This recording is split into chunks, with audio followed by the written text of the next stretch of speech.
step into the lab, lights hum like a starship dock. Pine logs stacked like data banks in a cube block. I calibrate climates while the timeline bends. Writing fungal code loops only mycelium sends. I navigate ecosystems with instinctive precision. Every egg played a portal to a parallel vision. Menaships spin up like reactors at dawn. You want a culture revolution, then you better respond. We fracture the boundaries of the natural order, make Reishi bloom sideways like a space-time border. I'm an Appalachian alchemist, wild ridge born, with a druid's intuition and a mind full of spores. Keep spawning culture. We're the network underfoot, the unseen sculpture. Keep spawning culture. Hello, hello, hello. What's up, y'all? I am still cleaning some stuff up at my desk, but I was on time this time. I was not almost late, and I don't have any technical difficulties that I know of today. So that's exciting. Hooray for no technical difficulties.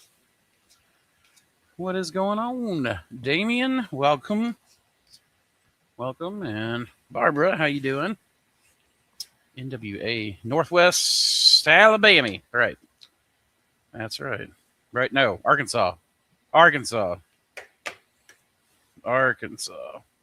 Another southern state. Yep. It's all right. I corrected myself before you got there. Well, I hope everyone's having a good day. I am certainly having a good one.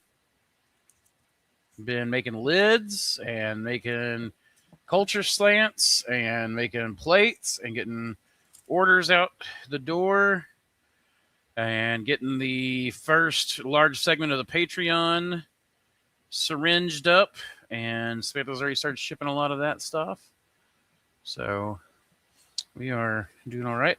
Yesterday, for those of you guys who don't know, I was on the survival podcast with Jack Spirko, and that was super fun. We had a good almost 3-hour conversation yesterday. So I don't know how conversationed out I am yet. We'll see. Best place to get soy hull pellets? I'm in Kentucky. So usually farmers co-ops are the best place. If you have to have them shipped in, farmers co-ops, Rural King will sometimes have them, that kind of stuff. But if you're having a hard time finding them, you can always go to places like Mushroom Media Online.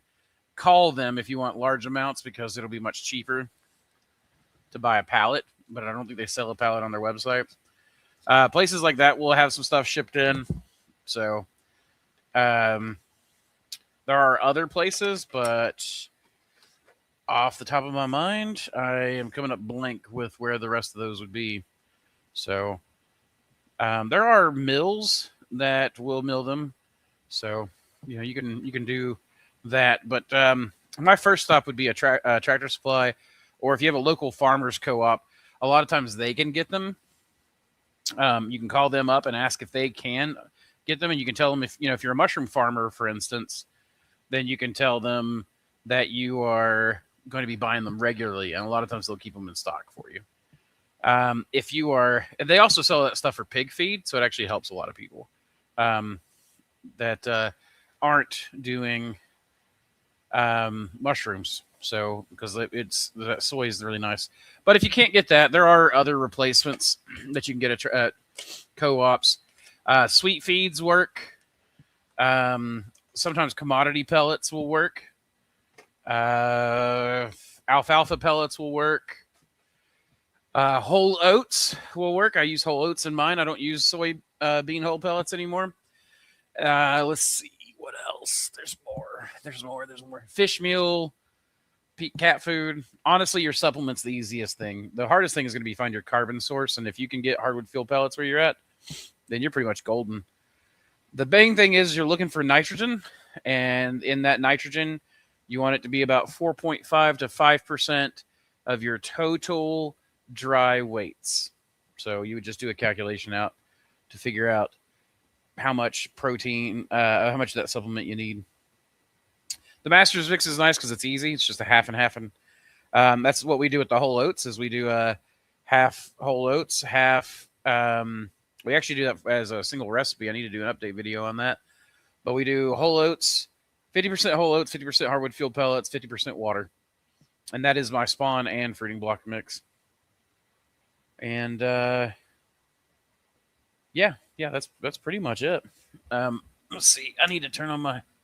I've got a fan that cools my computer while I'm streaming. I have learned my lesson. Got to have cool temps on that computer while you're streaming or video editing or even gaming, that kind of stuff. So we had a buddy of mine that sent me a fan for Christmas to upgrade my cooling system. Boy, I am covered in sawdust and bits of plastic. Welcome to Farm Life. Hello from Kansas City, Missouri.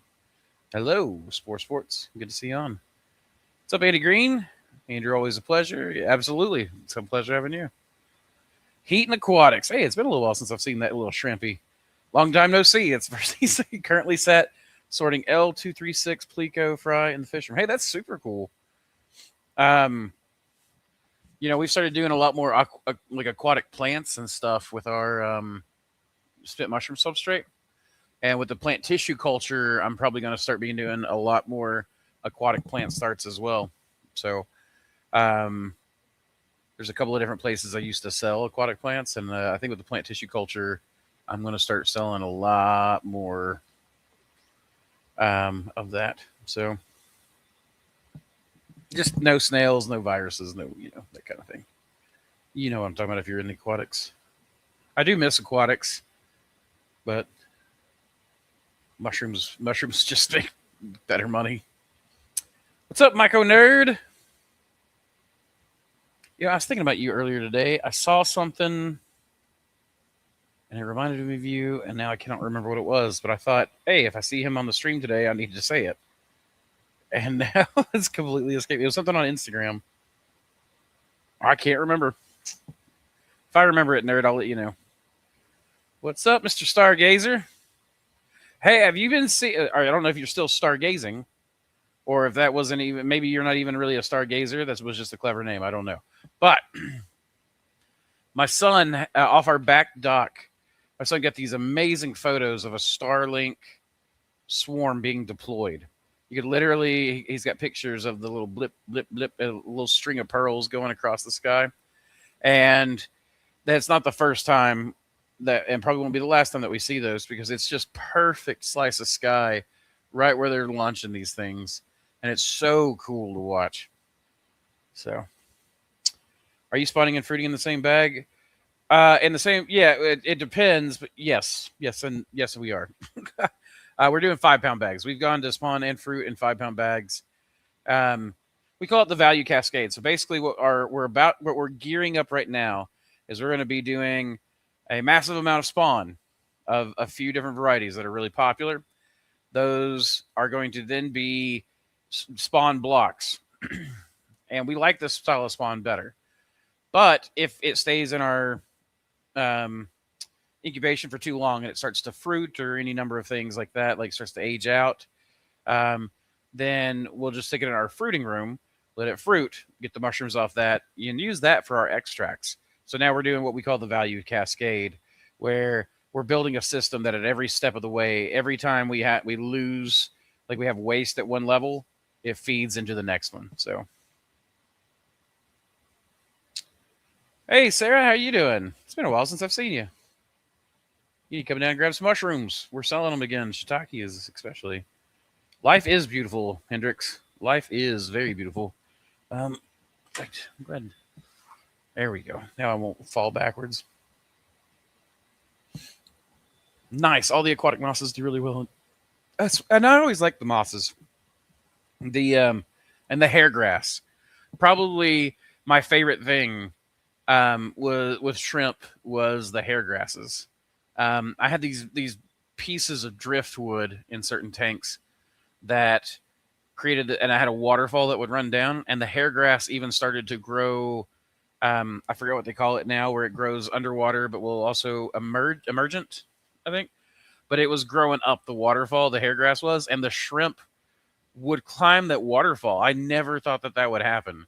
Blew my mind.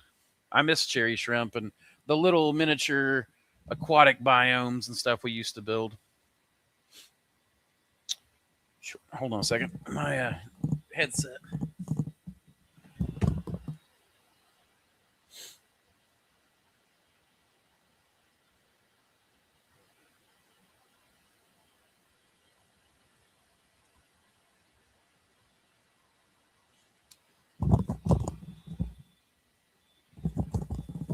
All right. Sorry about that. My headset, I had a man bun going on, and the headset kept pulling it for some reason.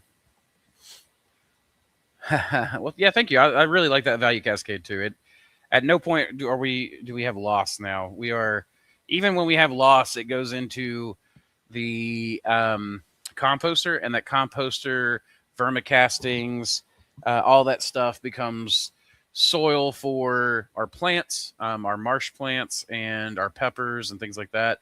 So even once it goes out there, and then this year our CSA will be doing the market garden out here. So we'll be doing a lot of peppers, tomatoes, cucumbers, zucchinis. I mean, all your normal garden plants, plus a lot of aquatic stuff, food plants like duck potatoes, watercress, water spinach, just all that stuff. Have you thought about going full automation? I get shorts from the company out of China called Citrus. So yeah, I mean, Damien, we've been building a bunch of it. So today I've been making lids for our aerated liquid culture setup, and I've got a dosing system built, pretty much to make spawn in about 2 weeks now. We're about 2 weeks away from starting to mass produce spawn, and from being able to do a lot of spawn without almost any labor. It's a system I've been working on for a while, so. And it pulls pieces from a few other systems I've seen and a few of our own innovations and some algae culture techniques I've learned back in the day. I remember my first time seeing the Starlink deployment. Definitely a trip, seeing that perfect straight line of satellites. Yeah, it's super cool. And it's like as the sun's going down in the wintertime, it's like the timing hits to where it's like, I don't know, I guess it's the sun hitting those satellites and causing them to really shine bright. But it's within minutes. You have minutes to see it, kind of thing. Moments, maybe even before it goes. What is your spawn to substrate ratio, and why is it at that ratio? I've had different ratios forever, and I change my ratios depending on what I need. So if I need stuff to grow in faster, I'll double my spawn rate, and if I need things to grow in slower, I'll half my spawn rate. But a lot of times these days, I just go liquid culture to bulk. I don't do a lot of grain spawn. My system is so smooth now that I don't need to go a lot of spawn to spawn anymore. About the only thing I do that on is ready to fruit block orders, and we're about to stop those. So, in fact, someone in here may be one of my last ones I'm doing. So, we're shedding that and the mentorship program this year, the in-person one. I'm not shedding it completely, but I have 2 students now that are willing to teach my in-person mentorships. So I'll probably help teach one of them, but the other one's too far away for me to be able to teach. But we'll also be a really, really good one to go to. So I have a West Coast guy and an East Coast guy now. But okay, to answer your question specifically, I used to do 1 5-pound bag of spawn into 50 12-pound fruiting blocks. That was whenever I was buying spawn in, and spawn was the most expensive that it could be. Nowadays, I might do 1 5-pound bag of spawn to 25 to 30 5-pound bags. So the difference there being 12 times 50 is 600 pounds of substrate. So I used to go 5 pounds to 600 pounds. And now probably what I do most of the time is, like I said, a 5-pounder into 5 pounds, 25 blocks, let's say. So nowadays I go 5 pounds to 125 pounds. Now, back in the day, um, I used to have I used to buy the spawn in, and back in that day, there were not cheap spawn suppliers like North Spore and stuff. You had to buy from like Lambert's and Amisil and Aloha sometimes even, which I don't know if they're running their program anymore, etc. So trying to find good, affordable spawn was really difficult. So we stretched it out as far as we could. You can only do that if you have a really, really good sterile practice. You need to have good sterilization techniques. You need to have good sanitation techniques. Sanitization techniques. And my brain is still fried. So I do so much talking nowadays. I feel pretty much perma-fried these days. But that was the thing. But you can go a lot higher. Now, the more spawn you run, the hotter your bags will run, the cooler you have to keep them, and the better control you need over your incubation space. So, Dune, good to see you, man. Peace, love, joy. Good to see you again. Good to see you again, too. Moss is the man. Well, thank you. I appreciate that. I used to go, man, my name's Andrew. Why does everybody call me Mossy? And now I'm just like, because the town I live in was called Mossy Creek, so everything's mossy, right? And so I was like, well, around here, if you called me Mossy, there's like 15 of them. But if you go out of this town, there ain't no Mossies. So I actually really, really like being called Moss or Mossy. So Wassertang, Paleo Moss, and Fissidens Moss are my favorite. I use the cherry shrimp I breed to keep my fish eggs clean. Oh, that's an interesting idea. So I've always liked that. The guy that I used to work for at the fish hatchery was one of the few places I had ever seen where he actually allowed the fish to raise their own young, typically. Now that and these were mostly anemone fish, like clownfish, but and so it was saltwater. But he would actually, instead of having them lay eggs on the tiles and then removing those and putting them in egg like tumblers and incubators and stuff, he would just allow them to hatch their babies every 7 to. I think it slowed down the spawning rate by a couple of days. But they have babies every 7 days or something like that, 7 to 10 days. So he just had a few more breeding pairs that he would have lined up. In fact, we were never able to collect all the babies every night. I mean, like, it was just a massive hatch in that hatchery every single night. And he would just select the most interesting crosses or the ones that had the babies that were the highest demand. But I love that. I love whenever you can find a biological solution, because that biology is going to work harder than you ever will. Right? Because it's just doing its thing. It's doing what it wants to do. It's doing what it feels compelled to do. You get a human to do that job, and the human's only going to do it until he stops getting paid. A lot of times, it's the bare minimum.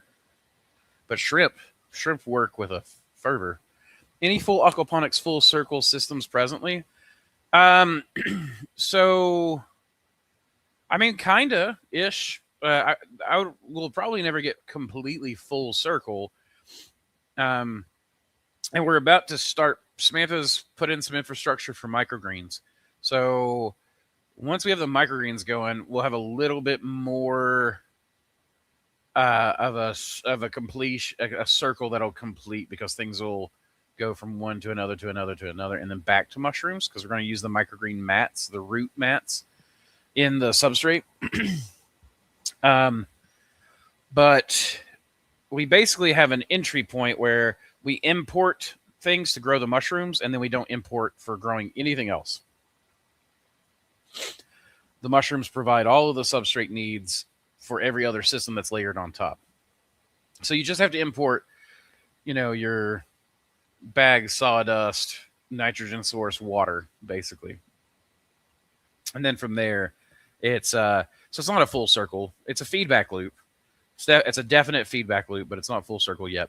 But I have a lot of aquaponics. And Brian, I'm going to be going over a lot of that this year. My marsh tubs, the plant tissue culture, extract making, like not just in classes. I'll be doing videos. The videos will be more vlog style. Most of my technical how-to stuff, other than free online Q&As like this, will be in the form of classes. And I do the Patreon, by the way. I should thank the Patreon. I'm going to do a whole thing about the Patreon for live streams, because they are who makes this possible. I get paid for these live streams by the Patreon, by our patrons. So they're the ones who actually fund this and make this possible for everybody, because otherwise I would never be able to just fit a weekly 3-hour session into my evenings. So 23 watching, but only 5 likes. Yeah, like and subscribe, folks. I love how Micro Nerd's always looking out for me on that. He does a better job than I do. Thank you, nerd. Any tricks to get old spore swabs to germinate? Yeah, so there's a few different things. It's none of it's 100% guarantee, but one is hydrating the spores. You really want to allow them to hydrate. Adding a little surfactant like Tween 20, like let's say you take a centrifuge tube, you put 50 or 45 milliliters of sterile water in it, and then you dip. Then I would put like a drop of Tween 20 in there, and then I would probably put my swab in there. And if I can, I would break off even the stick and just have it that swab sit in there. And then I would put it on like an orbital shaker, or I would agitate it regularly and let it really hydrate. Let that surfactant try to help hydrate those spores. And then I would dropper those out into plates. And then if I really needed this for some reason, I would do a bunch of plates to agar. But white rot fungi, a lot of them, especially the ones that we get spore swabs for, a lot of those they lose viability. About the time you dry a spore print or a swab, you lose something like 90% or 75% of viability, something like that. And then as it progresses and the spores continue to dry out and dry further and further and further and further out, you lose viability. And there'll be certain spores that I forgot if Ed Grand was here, I bet he would know. They basically create a harder, thicker shell, a waxier shell, I guess. And those will stay viable for longer, but they're a lot harder to wake up, kind of thing. So a lot of times hydration will help a lot. Bird. What's up, Phil? I was super inspired by your video on the importance of mushrooms and building wealth long-term through soil restoration, permaculture, and food. Well, thank you, Phil. I really appreciate that. That's the framework behind my master's research. Hey, that sounds great, man. I think there needs to be a lot more like that. I would definitely work on that a lot more if I had the chance. I'm working on it. I guess I should say I am working on it more, but I wish I could do more research on it. But I'm glad to hear other people are. And I don't know where you are, but you're always welcome to come by. I love people that are doing master's research and stuff. You're welcome to come by. And I don't know if you want to take samples of what we're doing, or at least look at what we're doing and get a full line on that. You're very welcome to. Barbara says, looking at your website, you have menu items: 1, culture; 2, spawn. What stays and what goes? Can we continue to get all cultures and syringes, plates, or slants? Or is that... No. So, yeah, the idea will be that we're going to offer everything. And because we're simplifying, we'll be able to offer more. I've got like 70 lion's mane strains that are from the old growth forests and all over the place. And, you know, I would like to bring those into the offering for you guys. And I'm not even talking about the stuff that's been sent into the mycologium. I'm talking about stuff that we have found or have been traded with us or whatever, things that we actually have the rights to sell. And I haven't got hardly any of those listed. So the idea here is that by simplifying, we're actually going to be able to offer more value to you guys. So for right now, we're simplifying down to 4 spawn types. 4 species or 4 strains of spawn offered, but they will be on tap all the time. And then once that gets stabilized, we'll probably move to something like 6 or 8. We'll be able to increase it. But for now, we're taking a step back on spawn to simplify and mass produce that. Cultures in plates, slants, or syringes will still be, everything will be offered that way. Everything will. So that, yeah, we definitely, my big thing is I always wanted to be a good strain bank for people, but I'm having a hard time between growth and everything else that I'm having a hard time actually keeping it down. You guys are going to have to hold a second. Teddy's going crazy.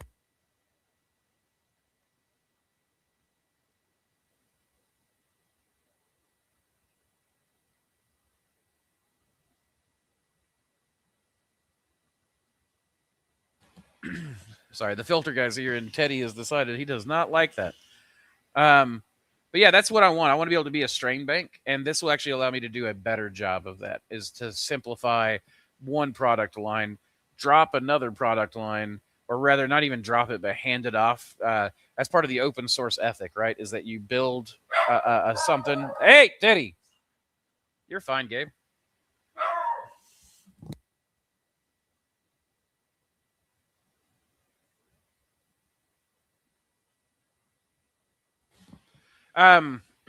So anyways, I hope I answered that correctly. The dog has...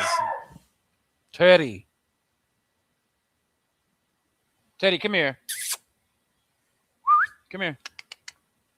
Come here. Where are you? Come here. Good boy. Come here.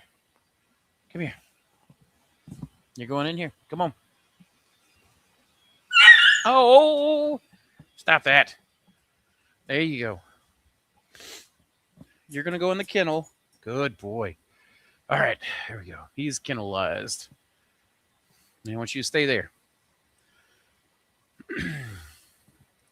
And Stropharia composting project. Oh, that goes with the framework for your master's research. Composting project for city wood waste here in Portugal. Oh, you're in Portugal. Okay. That might make it harder to get down here. But, maybe if you want me to send you samples, I probably can. Yeah, that would make sense. When the plecos start spawning, they don't stop. So sometimes leave the eggs in with the male. It usually keeps them clean.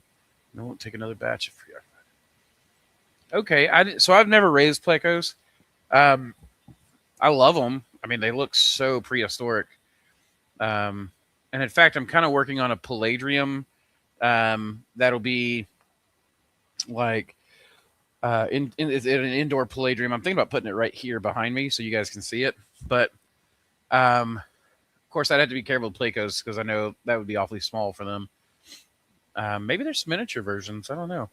But I want to do like a dinosaur, a prehistoric looking tank. So we're going to talking about like tree ferns, so like a miniature tree fern, club mosses, horsetails, that kind of stuff. Just things to make it look like it's dinosaur times. Microgreens are so compatible with mushrooms. I'm doing the same. Absolutely, yeah. There's another guy in our Discord, Vincent. He's right up on I think the Canadian border. Maybe he's in New York. Wherever he is. He is, he started off microgreens, and then he got into mushrooms, and now he's kicking ass at both. So, Kimuro, hello. Welcome. Would love to hear if you know anything or have any insights on using white rots for biological waste. Hey, Gabe, you okay if we watch you? Love to hear if you know anything or have any insights to use white rots for biological waste management of forest fuel to mitigate forest fires. I don't know much about it. It would be a pretty simple thing to do. I mean, I wouldn't even plug stuff. Hey, he's okay. He's doing his job. Stop it. Oh, you're crying because Mama's here. Here you go. You can go to Mama. Go, Mama. But yeah, so the simplest thing would be to carry something like a Sawzall, or one of those like miniature handheld drill saws or whatever, and then a bag of like sawdust spawn, and then you create a gash in down timber, you pack that, and then you just keep moving. That would be the easiest way to really just rot stuff down as far as for biological waste. Um, we've done stuff like attempt to create biofuels. So I've helped create methane and ethanol from substrate that we ran oyster mushroom mycelium on, and yeah, all that kind of stuff. So if I want decently fast growth without using a ton of LC, how many milliliters would you suggest that I use for a 3.5 pound bag?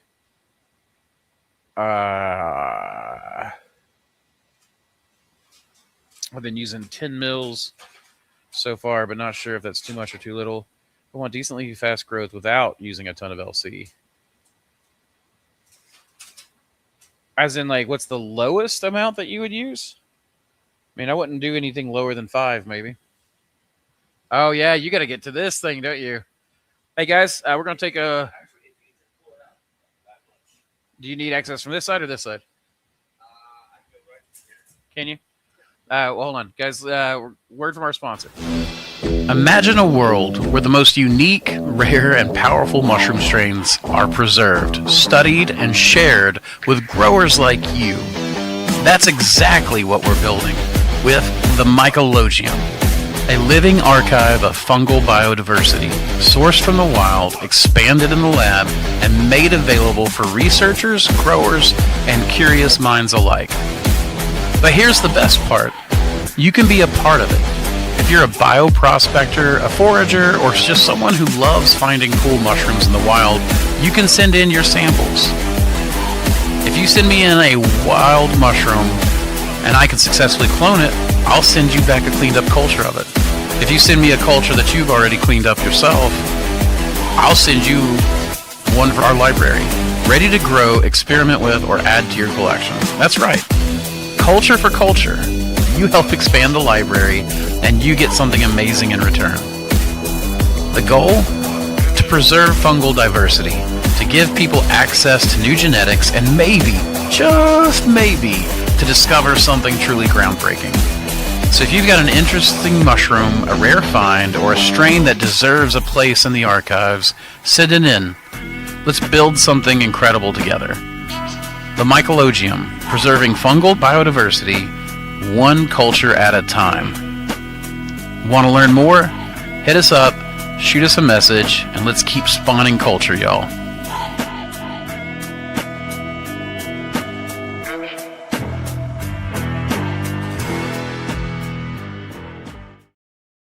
All right, guys, we're back. Gabe changed that filter. There's actually a filter we have to move the computer to get to. There we go. All right. So, actually, that's a really good service. If you guys don't do it, you look at that clean filter. You guys have seen it. We do change our filters. But that's a good service. He charges me. Nowadays, it's $20 a month. He does the main office filter, which is under this table. He does that filter, which leads to the lab. He does the pre-filter on both HEPA filters. I have a filter right here next to me. Was just talking to him. He does carbon filters for those so that I can sit here literally while I'm on the live stream with y'all, and I can smoke. So, yeah, I mean, it's like I can do all of these things. And he charges me $20 for all of that. So... And he does the changing himself. I don't even have to do the filter service change. What? No, I don't want anything, you though. Is it good? Yeah, I like the sparkling stuff. I like bubbles. Give me the bubbles. Your mom likes stuff flat, and I have never understood that. So anyways, Kimuro, if you're going for the least amount, I like something like 5 LCs is probably, or 5 mLs of LC is what I would probably do. At the least. But I mean, 3.5 pounds. So for a 5-pound bag of like a 5-pound fruiting block or whatever, I do like 100 to 150 milliliters. That's why we hydrate to 50%. You can do 100 to 150 milliliters of LC like that. Ever tried weird stuff like some teaspoon? Uh, okay, ever tried weird stuff like like a teaspoonful of sugar or something on the mushroom substrate? Yeah, I mean, I've actually tried hydrating a block with liquid culture premix. I have a block premix that is actually made for extracts and things like that. It's to try to encourage secondary enzymes, metabolites, which is a lot of times the medicinal stuff. I've tried all kinds of stuff, guys. What I'm about to try is eggs and rice. So rice, slightly hydrated with just cracked eggs, basically crushed eggs, in there for cordyceps. I just inoculated the cordyceps for the class that we're having. By the way, we have a extracts class February 7th. So anybody who's interested in learning how to make extracts, we're going to cover sonic extraction, sock slit extraction, traditional tincture making, pressure extracts, which are my absolute favorite. Because you can make so much pressure extracts, and it's almost entirely water based. So we'll be doing a lot of that kind of stuff. But yeah, I try weird stuff all the time. Cat food as a nitrogen supplement. Dog food. I use dog food. I've not tried cat food yet, but I know people have tried cat food.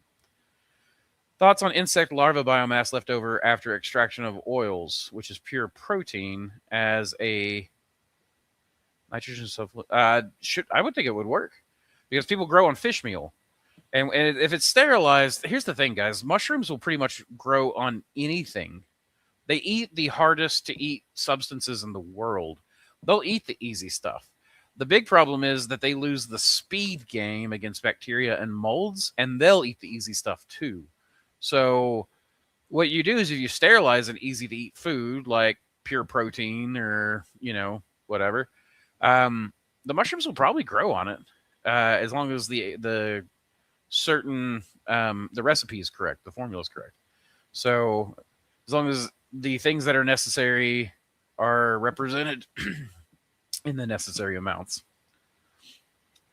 Shit's bird name has me juggling tomatoes. Hey y'all, what's up, Woody? What's up, Plum? Dogs are barking at the mushrooms. Yeah, I wish he would bark at mushrooms. He just barks at people, especially people he's seen 100,000 times. That's who he likes to bark at the most. Super new to using bags. Gemini advised to seal the spawn bags before PCing them, then inject with LC. Then inject with LC and cover the hole with duct tape. As similar with baggies, they should be sterile. So you can do that, but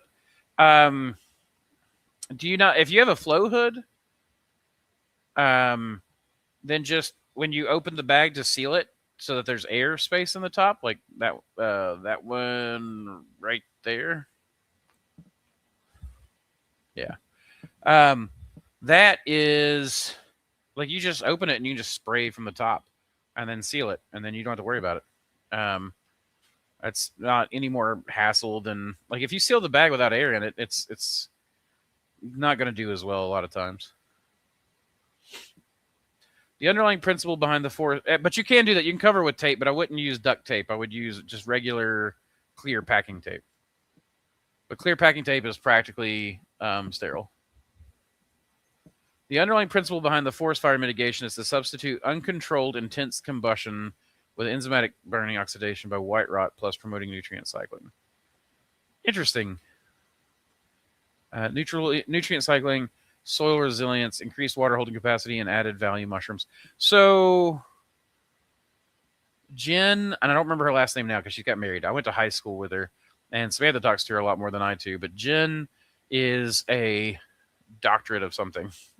And she's in charge of some restoration stuff. Where we had Hurricane Helene that came through. Some of the ecosystem here is just chock full of dead wood and a bunch of other things.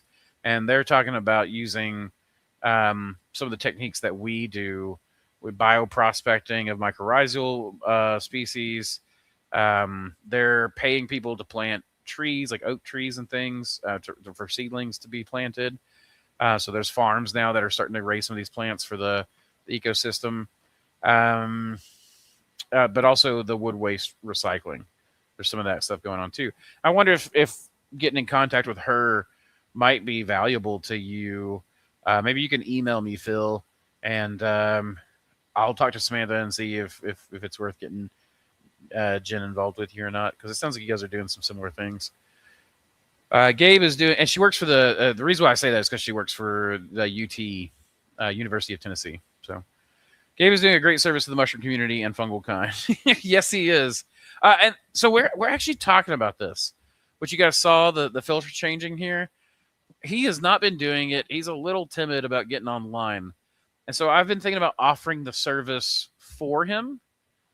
In which case it would be, he would build the frames. He would provide the filter material, the same pre-filters that we use. And then people could subscribe to the filter service. And because he's got all kinds of you can pick all kinds of filtration level. You can pick dust filters to HEPA filtration, which is what I pick, is a allergen filter. So it's the best before HEPA. And then basically what you would do is you just have a subscription, and then once a month, once every 3 months, whatever your usage is, pre-filters would just arrive. The first time you'd buy a frame, and then that frame would go in, and then you would just have the service pay in for, you would just pay, as long as you're automatically paid, your filters would automatically arrive. You just put, bam.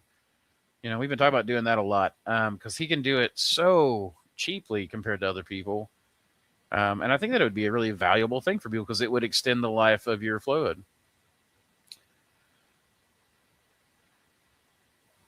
So don't throw spawn through the chipper. We tried that. Well, we tried that a lot, actually. And mycelium gums those chippers up big time. It's not a good solution. There might be a way to do it. I'm not saying that there's not a way to do it, but that might be something that there's a missing step there at the very least. But just know that if you just try to run them through a regular chipper shredder, it'll gum that stuff up. I had a friend who had a tree cutting company, and he had something that you could do fairly large logs. I mean, good sized logs that would, it was big enough you had to carry it on a trailer, like a big dual axle trailer. This thing was a beastie, and we threw 10-pound blocks through it, and then it stopped running. It did not like it. I would love to see you working with plants, Aussie. Well, thank you. So I had somebody comment the other day on the video I just put out that this was a good case study for how to kill my channel. So you guys can let me know if I'm killing my channel by working with plants and fish and other things other than just mushrooms, or if, because my name is Mossy Creek Mushrooms, must I bend always to mushrooms and never have anything else in my life? You guys can let me know what you think. Would a mushroom grown on a cockroach taste different than one grown on corn cobs? Different, maybe, but you're not going to taste cockroach. And I had Madagascar hissing cockroaches at one point, and I had a colony die off, mostly old age kind of stuff. And I threw them in a bag, put a little substrate in there, and then grew some oyster mushrooms off of them, and I ate them. I did not sell them, but yeah, you could totally do that. People have grown oysters on meat. I've been thinking about doing one where I sterilize a steak and then grow oysters on it. I know you can do it with cordyceps, and I've thought about doing that as well. There are cheaper ways to grow mushrooms than a steak, but it would be an interesting one. And I don't know how different. I don't think it would be too different. Luis, hello, Andrew. Is your fruiting substrate still? No, it is. We've moved to everything. Everything we do, spawn blocks to fruiting blocks, are all 50-50-50. 50% hardwood fuel pellets, 50% whole oats, 50% hydration. And then we do, but it would be 60%, but we add another 150 milliliters of liquid culture, and we go direct from liquid culture to bulk. So if you're not going to do that and you're just going to put spawn in, then you'll want to do 50-50 and then 60% hydration. But we actually found that we like being able to use these blocks as spawn if we ever want to, and then they fruit well. They don't fruit.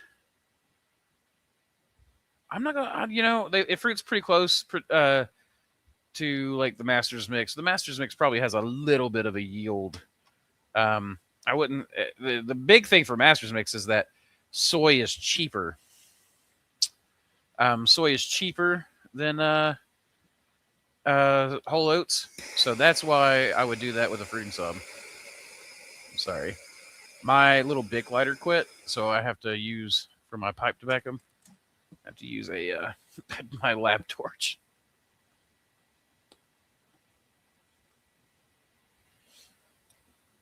And see, I know people keep talking about it. That's just pipe tobacco, just regular old Captain Black.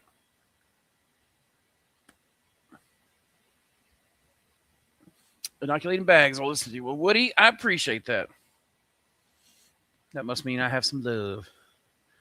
Phil, I still want to chat with you sometime about using giant reed as substrate, soils, building in mind, etc. Tom was right, and if you're still, I am absolutely very interested, and I think that would work really well. I have some river reed and some river cane that I'm doing in my aquatics, cattails, some bulrush, and things like that.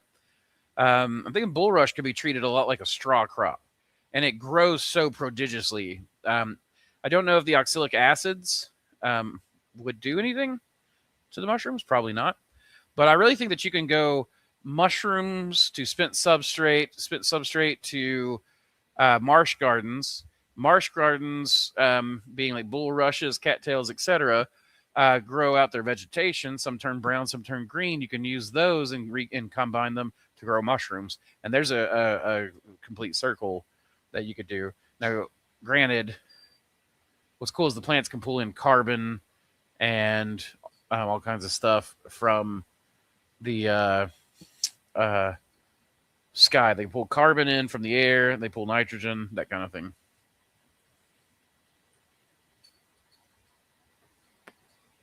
Pressure cooker extracts the best captured compounds from both poles, aka PC will pull some of the CMPDs that traditional only extract via alcohols.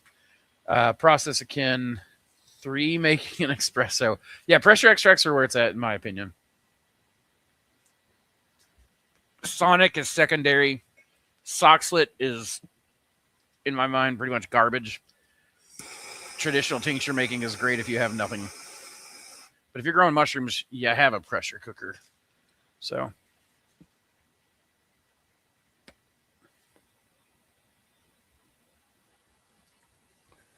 the filters I might be interested in for sure.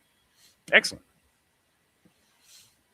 If people are, then we may very well work it. I'm not sure if you misunderstood me. The idea was to PC the sealed bag, then inject it with LC. If I inject with LC, yeah, no, I understood that completely. What I'm saying is that you would seal the bag after pressure cooking, and you would add your LC. You would make your bag, you fold it, you pressure cook it, you put it in front of your flow hood, you open it, you pour LC in, you seal it, then you shake it, or you're done, and you set it on the shelf. So no, I got you. Akin to making espresso. Rambling further, I think it's called supercritical or subcritical extraction. Yeah, I think it's supercritical, but I can't remember. Hey, Colin, man, this is the second live stream you're gonna listen to with me. Hey, Andrew, is there any gourmet or medicinal mushrooms that are harmful to fruit or nut trees if used as a mulch layer on the base? Not to my knowledge. Now, that doesn't mean that there aren't some. It's anytime I don't like to mulch around trees a lot.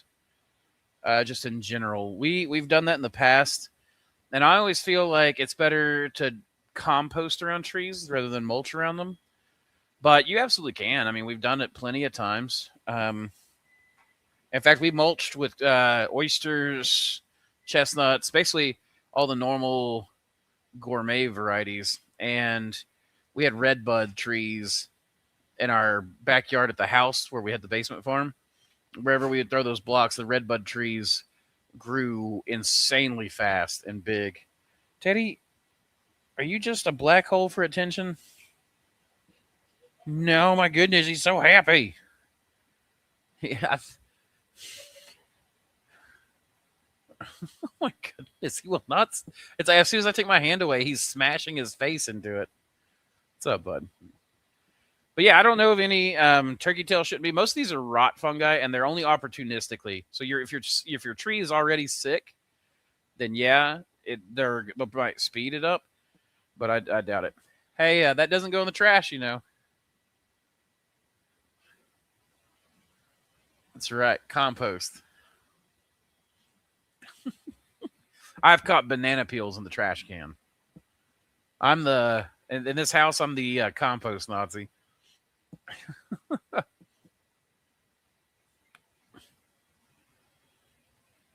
I don't actually know that it was Samantha. I was just like, it's probably one of the kids. No, no, we're past the 10-minute mark, so you can. No, they have cooking channels. They've got knives and cooking channels.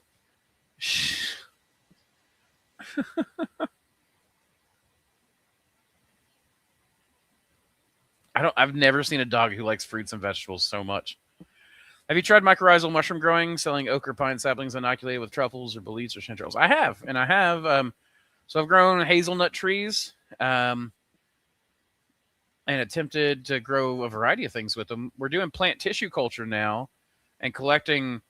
I've got some chanterelles that I've cloned out. Chanterelles were weird. Oh, they have like I forgot what they call it now. But it's basically like a bacterial stage. Is what it looks like. Yeah, it's crazy. So the Jasmine Richardson. So if you go to Facebook, go to Mushroom Growing Facebook group. I don't really use that group a lot because it's just so crowded now that it's almost hard to be useful. Every now and then I go back there to reminisce. But if you go there and you look up her name, Jasmine Richardson Truffle, she was publishing a bunch of her research on there, and there's all kinds of stuff on there about it. But I am planning on doing a lot more mycorrhizal over the next year or two. But my main thing I've been working with is how to source my materials, and so I've gone and done root scrapings. I've gone and worked in. Basically, I like to go to places like old growth forests where there is obviously a healthy forest ecosystem on the floor. You got to think a lot of our trees have never seen an old growth forest ecosystem, and so a lot of trees may not have access to some of these especially in the urban environments, some of these historic allies that they've had in the past.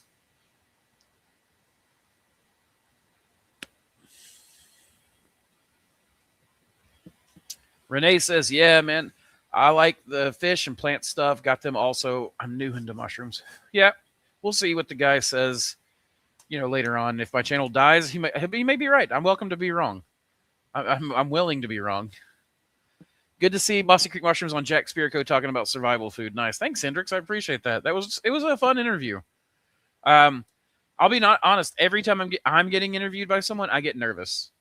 You can ask Samantha. It's like 2 days beforehand. I start this just like neurotic loop that I can't stop. And nowadays I've gotten more. I used to happen with every live stream, and it used to happen with every video. And I still have a gut. Every time I hit publish on a video, I have this like gut just knot and it releases over the next day. So basically, anytime I publish a video, I spend the very next day, the next like 24 hours, like I'll publish and then I'll go lift weights, and then I'll go do something else, and then I'll go do something else. I'll go work in the lab. I'll do something that takes my mind off of it, because this stuff still makes me nervous. People think that just because you get onto it, like I was never. This was a skill that I wanted to learn, and I wanted to see mushrooms popularized. I was not used to this. So Jack was really interesting because I know he's got a much bigger presence than I do online. His YouTube channel is about the same, but he's got all kinds of other outlets. And so I was just like, oh, God, But it turned out to be a great thing. Turned out to be awesome. And as always, Teddy, nobody wants to see your beehole. We're going to put that camera up a little bit more. He wanted to stand perfectly. I'd love more content on full circle gardening with mushrooms. See, this is what I'm here. Like, there's actually been a lot of stuff I've wanted to show that I'm working on, but then I'm like, well, it's not strictly mushroom related. So should I do it? Should I not do it? And I don't know, like, because it's like, well, it's messing with my money because the YouTube channel does directly impact my income. And Samantha and I were talking about it. And I was like, Samantha, I'm just not going to worry about the money. I'm just going to go back to having fun on it, and I'm just going to go back to showing what I'm passionate about, what I'm working on. And people, I might lose some people doing that, but I might gain some people that way too. So we'll see how it goes. I can promise you, most of us enjoy growing everything, so we are definitely interested in plants and aquaculture or hydroponics. All right, I'm hearing a fairly common theme here. So, since you asked, don't listen to someone who tells you not to pursue knowledge, skills, and something you are curious about. Phil, you can tell me that kind of stuff. Even Samantha's over there going, yes, yes. I worry, guys. I know I don't come across that way, but I'm a gigantic worrier. Like, it's actually funny because as much as Samantha is the cautious person and I'm the risk taker, I take risk and then allow the worry to gnaw at me. And Samantha, if she decides to take a risk, she just doesn't. It doesn't gnaw at her anymore. Is what I feel like. I feel like she's like deeply suspicious about everything, and then but when she decides to risk it, like on me or something, or like when she decides to trust me, she says it's just a cost risk analysis. Yeah, but she said that once it tips over like the 85% in favor, then she's like, okay, I'm all in. Let's do it. You know. Thanks for the warning on the spawn with the chipper. You're very welcome. Yeah, our buddy, he wanted to get mushroom blocks and provide that as a service where he could just chip them. And then when it killed his chipper and he had to have a ton of maintenance done to it, he was not happy. Granted, it was his idea, so he wasn't mad at us or anything. A commercial mixer would work all right for breaking the blocks up with water added. The beginnings of some amazing compost. It does work, yeah, absolutely. I usually just pile them in a pile though and let them rot down.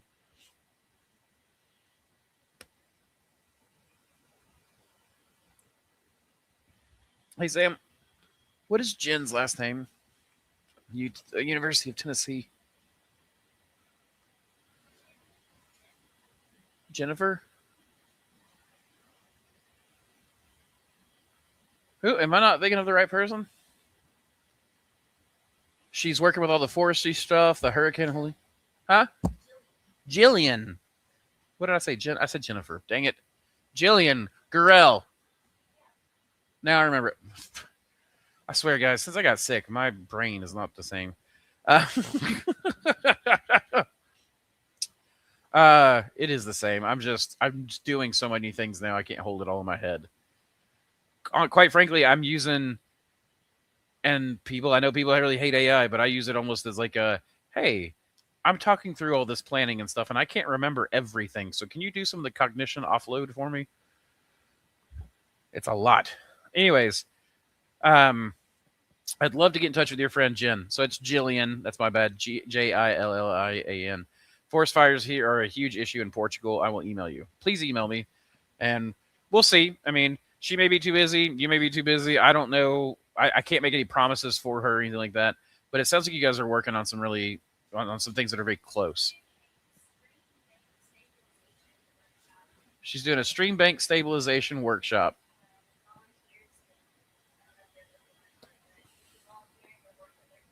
He's in Portugal. Yeah, he can't volunteer to go work with her. But he's doing his master's on a lot of this stuff, like making soil with mushroom blocks and stropharia. And Portugal has some amazing coastal scenery. I'd love to see that one day. So we have somebody who's done consultations with me. He buys equipment. He'll have stuff, shipped in. He lives in Portugal. They live off grid, and they basically like living in like abandoned town it's now their town basically. I don't know what it is, but it's enough to make me want to go. Samantha, you want to move to Portugal? Because my grandfather went there during the Cold War, during Reconstruction to help set up chemical plants because he worked for a chemical plant. And Portugal was one of the places he went to, huh? For polymers. Yeah, he was a polymer engineer. And he went over there and he got to stay in Belgium. He got to stay in Portugal, the Netherlands. He got to tour Italy. He got to tour Germany. He got to tour all of these places. But I think one of the plants he was working at was in Portugal. And he talked about that was the Spanish and Portuguese coasts were some of the most beautiful landscapes he had ever seen. So, though I do want to go to what's that tiny little bit of Italian I have in me? It's from not Sardinia. That's yours. The peppers. What were those peppers we raised? Calabria. I want to go to Calabria. I have a tiny smidge of ancestry there, according to the DNA stuff. And I've seen pictures of Calabria. It looks gorgeous.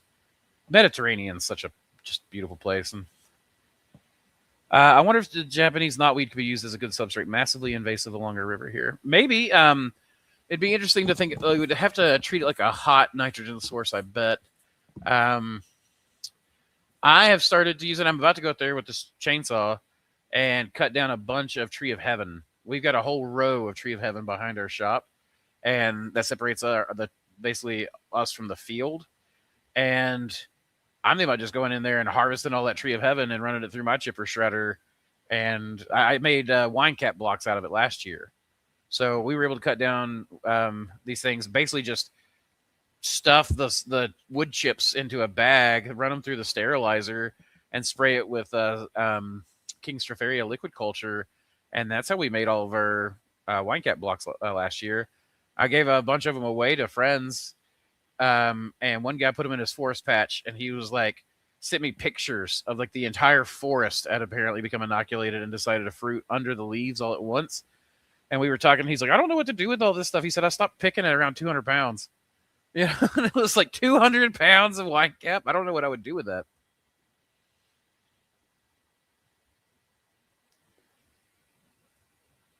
Awesome myco extraction book by Christopher Hobbs titled Medicinal Mushrooms. I have that book. Something like that. It includes using a PC for extracting and lots more other cool, unique extraction methods. Extractions are super fun. They're very profitable. I'm still wondering about the veracity of all the arguments. I take them, but I'm, I believe in them. So it's really one of those things where it's like, I still want to see more scientific testing and data done, but I am big. Like, you don't have to just extract with mushrooms either, though. You can extract plant herbs and other things with that. So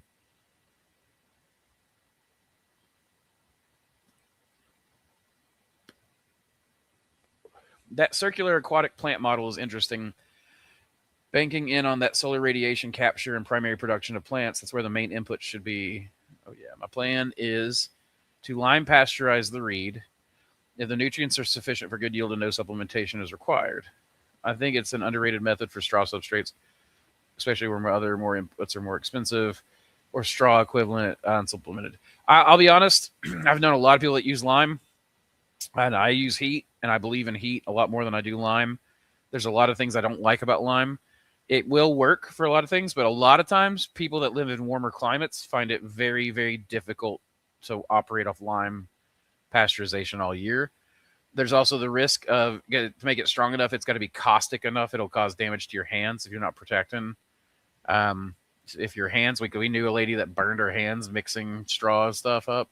That said, I'm not saying that it can't work. I'm just saying there's a lot of precautions to take.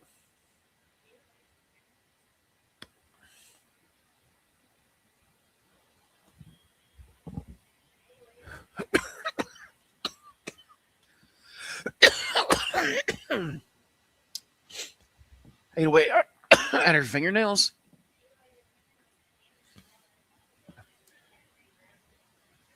She said it damaged her fingernails, but she must have had it really caustic because it ate away at her fingernails and some of her fingernail bed stuff. And said that whenever Samantha said when they tried to grow back, they didn't grow back the same as they had been before.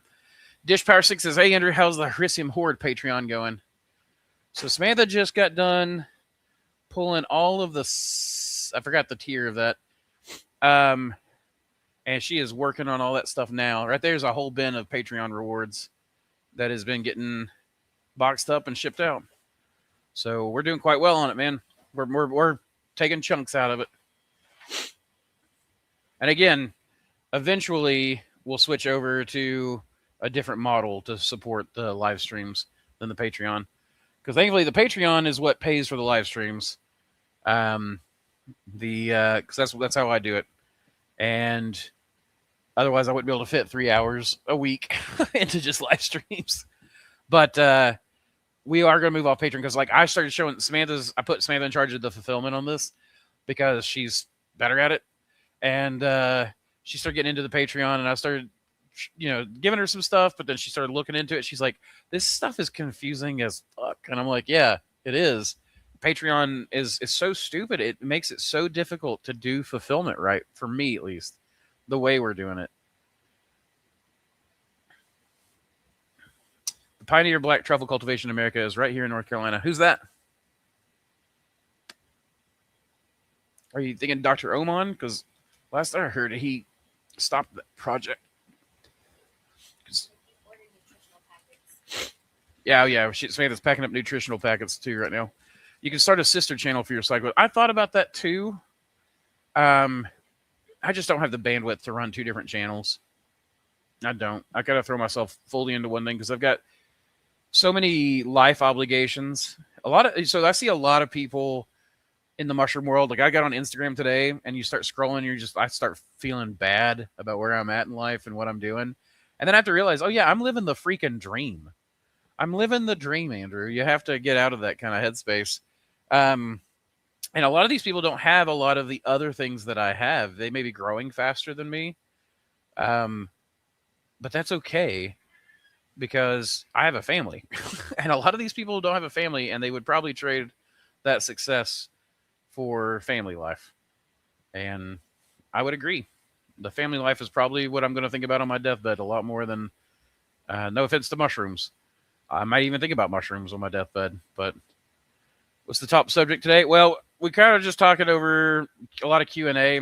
But we also have stuff kind of debriefing from yesterday where I did the Jack Spirko podcast, the survival podcast. And my topics are always very loosely based, as you guys know. Oh, no worries. What's your take on self-sufficiency in regard to starting out inorganically? It's something that appeals to my approach as not a great gardener. Better returns from my inputs earlier. What do you mean, Hydro Project? I'm very interested. What do you mean by inorganically? As in, like,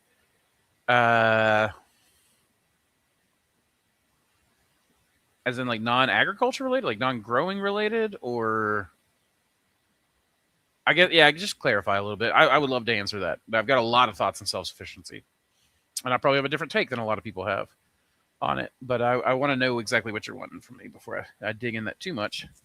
So I'm about to attempt to clone some really dirty and a bit ragged turkey tails. Gonna use your advice. Planning on washing fruits 3 times. First with soap, H2O, rinse. Put in flowed air dry. When you say washing them, what do you mean washing them? Here's what I would do with turkey tails.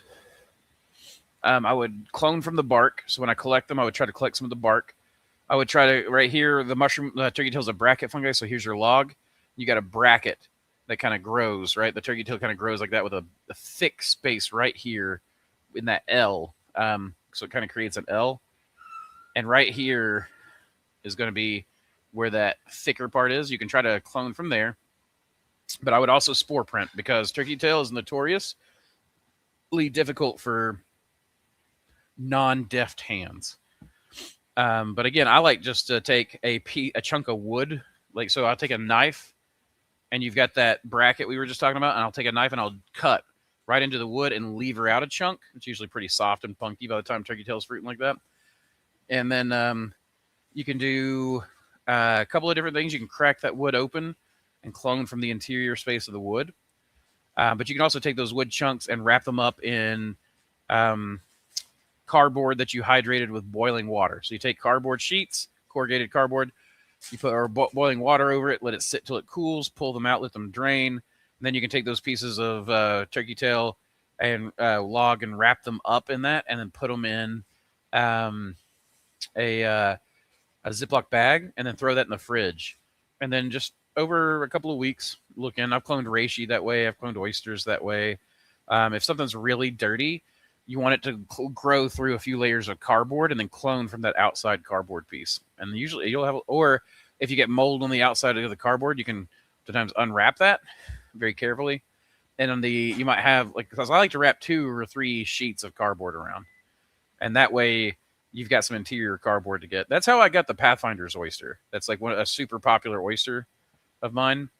That was one of the first mushrooms I ever cloned, and a buddy of mine got that from while he was out working for the Forestry Service. He was going out like 3 weeks at a time in the backcountry, and he didn't have anything, so he just dipped the cardboard in a mountain stream to wet it and wrapped up some stem butts, put them in a Ziploc bag, and then threw them in his pack. And then a couple weeks later, when he got back to civilization, he mailed them off to me, and I cloned them from the cardboard.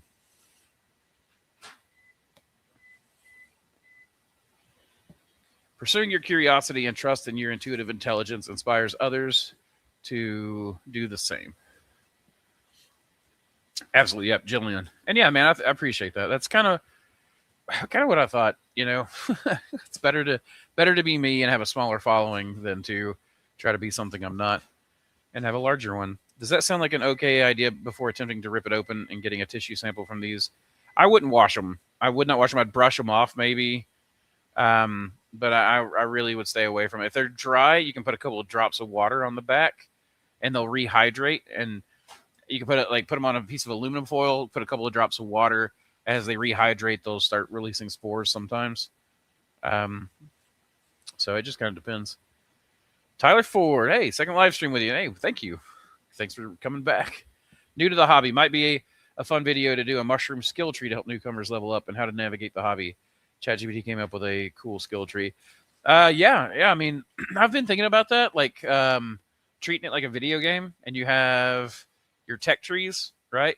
And if you can follow this path down to these skills, this path down to these skills, and that unlocks new abilities.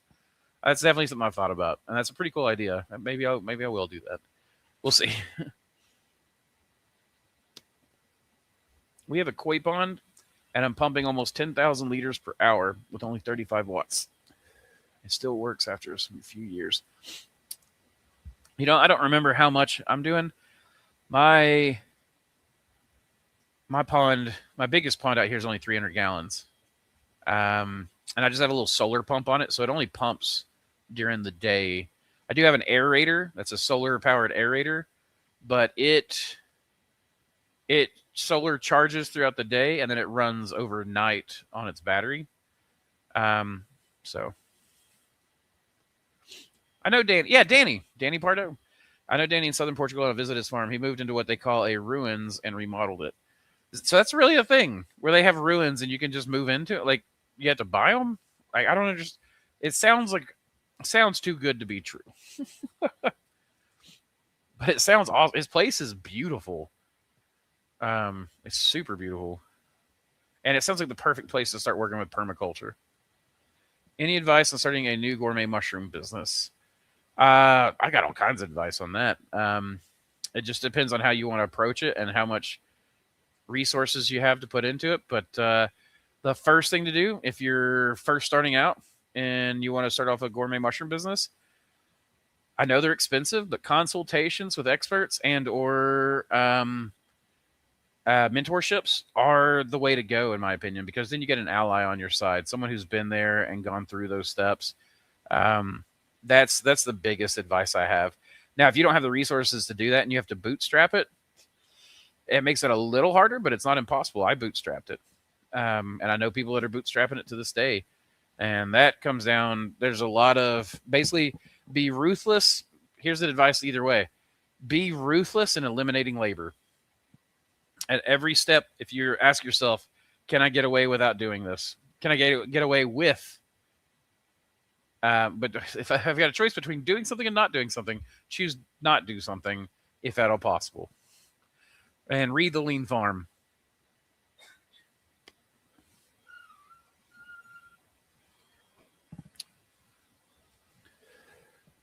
I made the system from just some PVC pipes. No rotating parts in the water. Even pump up leaves. That's pretty cool. That is definitely not the kind of pump I'm using. But mine's just a hose and a little pump, and it just trickles constantly, circulates the system, goes up to my plant trays, then just flows through the plant trays and drops the other side. And those are marsh gardens, so they've got spent blocks. I put them in them, and those spent blocks get broken up by the plant roots and pulled apart, and they rot down faster. And where it's the water's so aerated and it's constantly moving, it works really, really well. Fertilizer inputs versus more organic inputs. Oh, I don't do organic. I wouldn't do organic. At least not in the beginning. If you're wanting to do this as a business, what I would do is start the business first. And then if you're interested in organic, work your way backwards into organic. When it comes to mushrooms, though, so much of what we do, like inorganic fertilizers, inorganic or the pesticides, things like that, a lot of that stuff, if it's going to hurt us, it would hurt the mushrooms a lot of times. So we have to be really careful. We grow in a lot more natural materials because of that in a lot of ways. And maybe that's just because we haven't figured out how to do that stuff. But and then you can get into, once you get your cycle kick-started, you can start looking into, because it's a two-way street. One is either you if you're going to run a system fairly large, you don't want it to cost you anything. So you want it to have some sort of output that pays you back either financially or some other way. And then, because if you're wanting to do this on as a lifestyle or as a business, it's got to contribute back, right? So what you do is you get it to where it's contributing first, in my opinion. It's kind of like what Bill Mollison always talked about with permaculture stuff, is that if it comes down to, if I use gasoline to power machines to get myself 20 years in the future, that it would take if I didn't use gasoline, it's better to use that fossil fuel to get yourself set up 20 years in the future. That's an appropriate use of fossil fuel, that kind of thing. That's kind of the way I would look at it.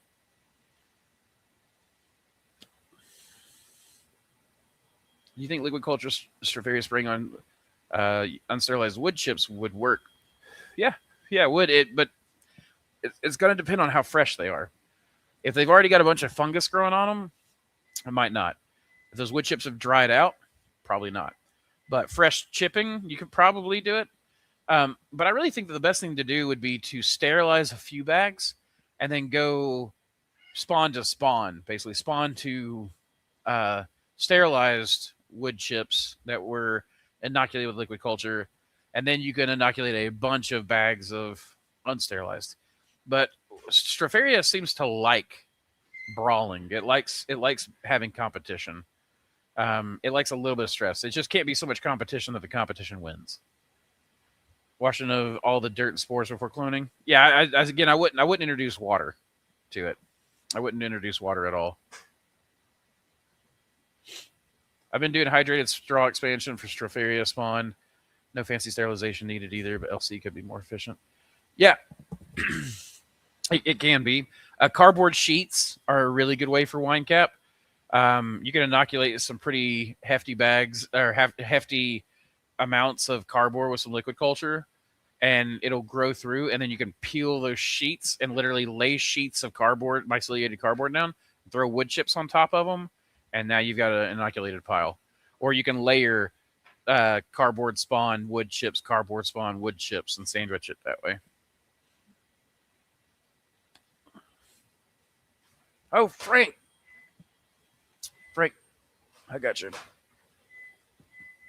He's credited with being the first successful farmer of black truffles in America. Emerald Lagasse used to buy him out. He makes most of his money from selling inoculated trees now. Yeah, absolutely. I'd forgot about Frank, to be honest. I don't do much with truffles, and so I don't keep up with the market very much. Dr. Oman, I know, was working on it as well. But Dr. Oman had told me that he'd quit the truffle project in lieu of other things that he was working on, mainly extracts. I know Dr. Oman was really he started a company, Psyche or something like that, I think. And they do lion's mane and a bunch of other things. Yes, exactly what I'm thinking would be cool. Absolutely. Okay. Tyler, I will look into it. Thankfully, I've been simplifying everything as much as I can through my life. specifically so I can do little cool one-off projects like that. As I find my passion more driven by a balance of cost effectiveness and people being able to produce effective grows early on. It's always a conundrum, though, because of the rhetoric around for use. Yeah, I mean... Oh, okay, it looks like you've already... Yeah, I've already... Also, share your interest in aquariums and plants. It'd be cool to see videos about your other interests. Yeah, absolutely. Well, I mean, and that's... They're definitely interests, but they're also... they start off as research projects, and then usually they start off and they end up in some way that ends up contributing. So, like, our garden this year that's grown entirely off the mushroom substrate. So for the soil building stuff, we are creating this whole beautiful garden oasis in the parking lot. And that's going to be a part of our CSA is the vegetables and stuff next year, this coming season. Love you, bud. All right, bud. Have a good night. Tell Lily I love her. Gardening got me so excited, almost wet my plants. Well, let's go wet them now. Well, maybe not now. It's freezing outside. But soon. We will wet our plants soon. And yes, I was referring to doing your suggestions, cloning text you've mentioned. So I've asked you advice. Yeah, about cloning tips. Sorry, thanks. Just what? No, absolutely, man. You just the problem with water is that it moves bacteria around is all. So that's a great confirmation. Thank you. I feel the same way as I've been studying through the different approaches. Yeah, it's what makes the most sense to me is just treating it like that. It doesn't matter how wonderfully resilient our life could be if we can't afford to live to get there. And when I say afford to live to get there, I don't just mean money, but you have an emotional battery, you have an attention battery, you have, the things that come from within us we're not just unending wells, we have only so many things we can put our attention on in a day. And then we have only so many things that we can put our attention on effectively. And so if you start by trying to build the perfect system, before A, we even understand what the perfect system is, and B, before we can afford to do so, then we're going to cause ourselves a lot of grief. And I don't want people having grief. I want them to be able to get going and make their lives better, provide for their families. Can hay be used instead of straw as a substrate? So hay can be used, but it cannot take the place of straw or sawdust. You got to think of mushrooms a lot like a compost pile. You've got your browns, you've got your greens, you've got your hots, right? And hay is a hot. Hay is green. So it's got a lot of nitrogen in it. You have to have a carbon base, something brown, like sawdust, wood chips, cardboard, etc., cellulose, paper waste, those kinds of things. That's the kind of thing that's going to provide the majority of your substrate. But I've used hay. I've used grass clippings as a supplement. Back in the old days when I was using straw, I used to I'd throw pieces of my straw bale down and I would mow over them to chop it up with a push mower. That's when I first started. And then I would scoop that up and I would get all kinds of grass clippings with it from the yard there. And then I would just scoop it all up in a pile, stuff it in laundry bags, and then put it in water, hot water, 190-degree water for like 6 hours. If when you get extremely lucky and develop a kick-ass new strain of gourmet mushroom, how would you go about maximizing your profit from it? It's hard to say. If you're talking about just growing it, then you just grow the hell out of it. I mean, that's the biggest thing, grow it and sell it. If you're talking about trying to sell that strain to other farmers, I have found the strain game to be far more difficult than I thought it would be, in that it's hard to stop copycats. So you have to have really good terms of service to protect your IP. But even that won't protect you completely.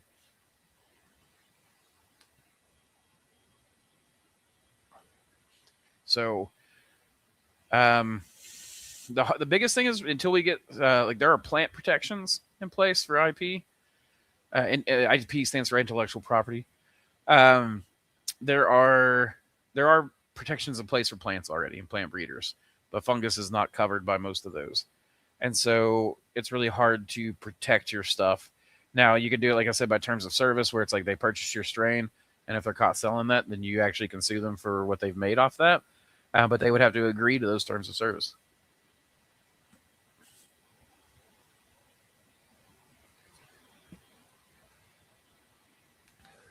Okay, thanks for the hands up. You're very welcome. And sorry for all the minutes. No, dude, message. You're producing content for me. You're making my job easier. Don't you apologize for that. In relation to the ruins in Portugal, they are abandoned properties and villages that were emptied when people ran away from the dictatorship and urban exodus. And we are almost free several years ago. When Danny moved in, now is expected in global capitalism, foreigners took advantage and bought it out and attracted attention. Now it's overvalued, and you pay a lot for property with a ruin. The base structure of the stone buildings. Gotcha. Okay. So it was a thing, and now it ain't a thing.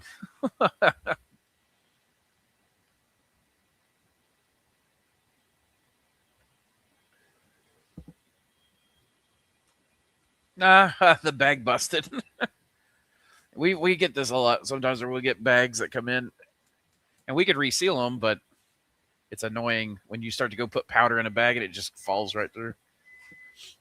Andrew, hey Andrew, sprinkled some suspected Flammulina populicola spores on your culture cleanup mix. Stayed growing nicely. The mycelium is very shiny, shimmery, jumpy in some places. Yes, I love to hear it. There are, the culture cleanup mix, I never expected it to be a popular thing.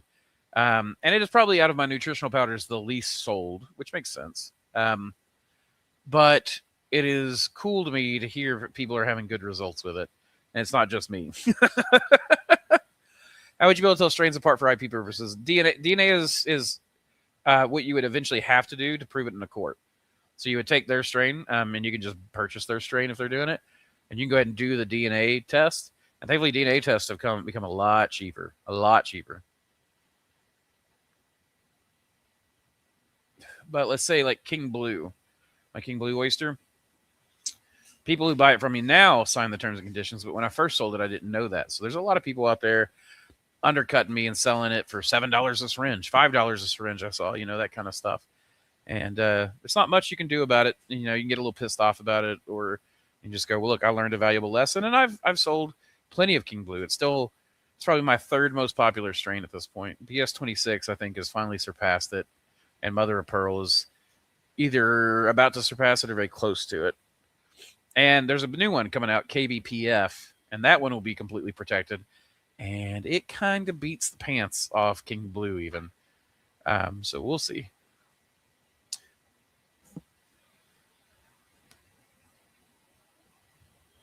Plant variety rights are practically so difficult to control. I studied them early on. It's pretty much null and void unless you are loaded. Yeah, I mean, that's kind of what it works out to. It really sucks because unlike other IP genetics, it's difficult. It's a different thing. And you don't want there to be so much protection. Like there came out that thing about what's that company that would genetically engineer corn, Monsanto? And there was this thing about people going out and suing farmers where the pollen blew into their field, and that turned out to not be true. Thankfully, there was never really a case that ever got successfully sued on that. They were suing people who were saving seeds and had signed paperwork to not save these seeds. And so if someone agreed to not save seeds and then they're going out and cleaning and saving seeds, that's a breach of contract. That's a very different thing than the menace that would be. Like if I created a genetic strand and then inserted that into a mushroom and then had farmers growing that mushroom and then I got out in the wild and I owned that, that would absolutely be crazy. That would be insane. The best way to do it, according to Dr. Oman, is to get your strain completely genetically sequenced, and then you have a contract that has that sequence in the contract, the complete sequence, and you then go out and you lease that strain to a single company who does a lot of extracts, right? And then they're the only ones with the strain. You have the strain. They are selling it in a non-living format, so there's no chance of it escaping. And if it ever does escape, you can basically sue them for it. So, but again, that limits who you can sell it to.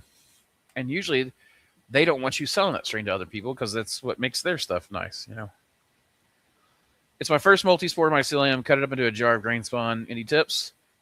I mean, not with that particular species. But I mean, you can absolutely cut it up in a jar grain spawn. What I would probably do if you're going to fruit it is just cut it up and then put it. From that stage, you don't want to sit there and have to save every single one of them necessarily, because you don't. Probably a grain spawn, and then take that grain spawn.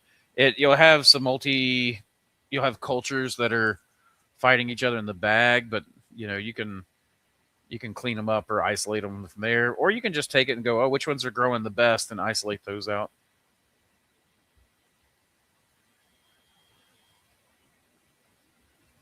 Do you think it's possible to get a viable clone from a dehydrated bag of sliced red reishi?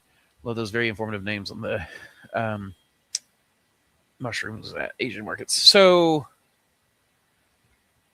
it depends. Some reishis produce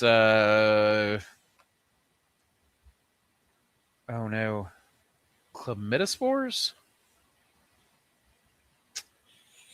Basically, it's a clonal spore that grows along the mycelium and can be found in the fruit body. And you can try to clone internal tissue of some reishis, and they will actually take. That's the nature of their physiology, and I don't remember which strains of reishi have that. So it kind of depends on which red reishi it is, I guess. You can always try it. You can take the dust in the bag sometimes and spore swab it and put it across a plate, and better start transferring as fast as you see growth, because it could definitely be mold spores, and you want to get the mold spores before they change color. So at that point, what you do is you take the dust in a bag, swab it, put it across a plate. Every bit of growth you see, you transfer to a new plate. If it grows moldy, you throw it away, and if it doesn't, you try to grow it out. And that I've done that before. And not just with reishi. I've done that with other mushrooms.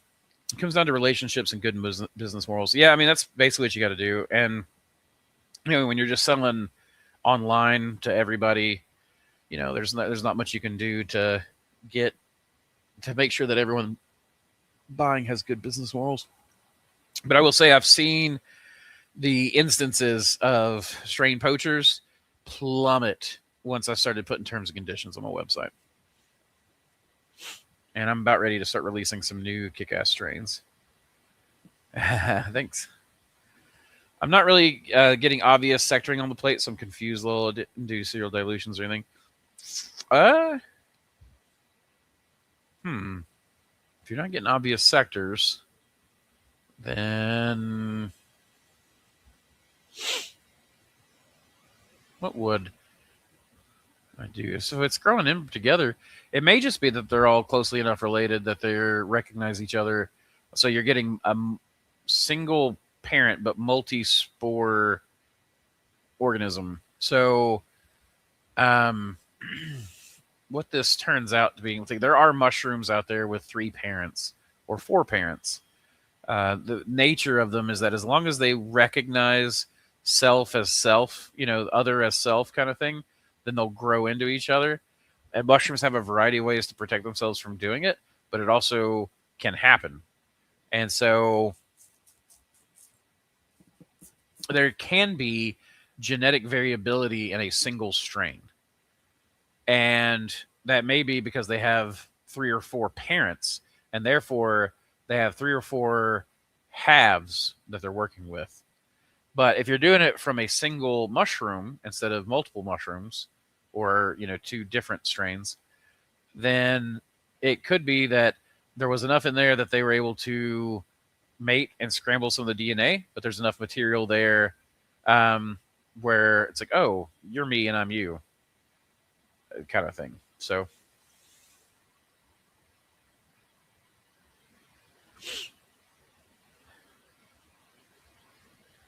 the monopolies on seeds is the real issue. Yeah, and thankfully, I think that we're past the point of them being true monopolies. You're seeing a lot of seed banks, and there's a lot of people protecting. There's a lot more interest in growing diversity. So I think that the momentum is shifting, thankfully, and that is a good thing in my opinion. We want more companies selling more diverse amounts of seeds. What's up, good quality campus. Which mushrooms encountered in the wild do you think are the most valuable for their genetic diversity? Are you excited to find wild reishi or oyster? I'm about equally interested in both. I think all of them. Any mushroom that's been grown commercially, in particular, any mushroom that's been bred commercially, which is more oyster than probably reishi, then at least in the Western culture hemisphere, the crazy differences I've found in wild reishis, even just in this local area, even on the same island, you'll find out here on the lake, you'll find 2 or 3 reishis, and they'll be so wildly different from each other in growth habit and format, and just that's where RDTN2 was found on one of the islands here, and so were 2 of the other RDs that we have, and that's called the golden reishi now on our website. And that is the first reishi I'd ever seen that would go from inoculation to harvest in 45 days versus 6 months or something. Now, there are a couple of others that have been found, but they're almost all wild, and it's very interesting. But I'm interested in the mushroom that I am most interested right now is hericiums. So not a single species, but a species complex. And I am very, very, very interested in the hericium genus. What is a good amount of molasses and sugars to feed soil for living microbes and fungal systems in living soil? I had mushrooms growing out of multiple pots this summer.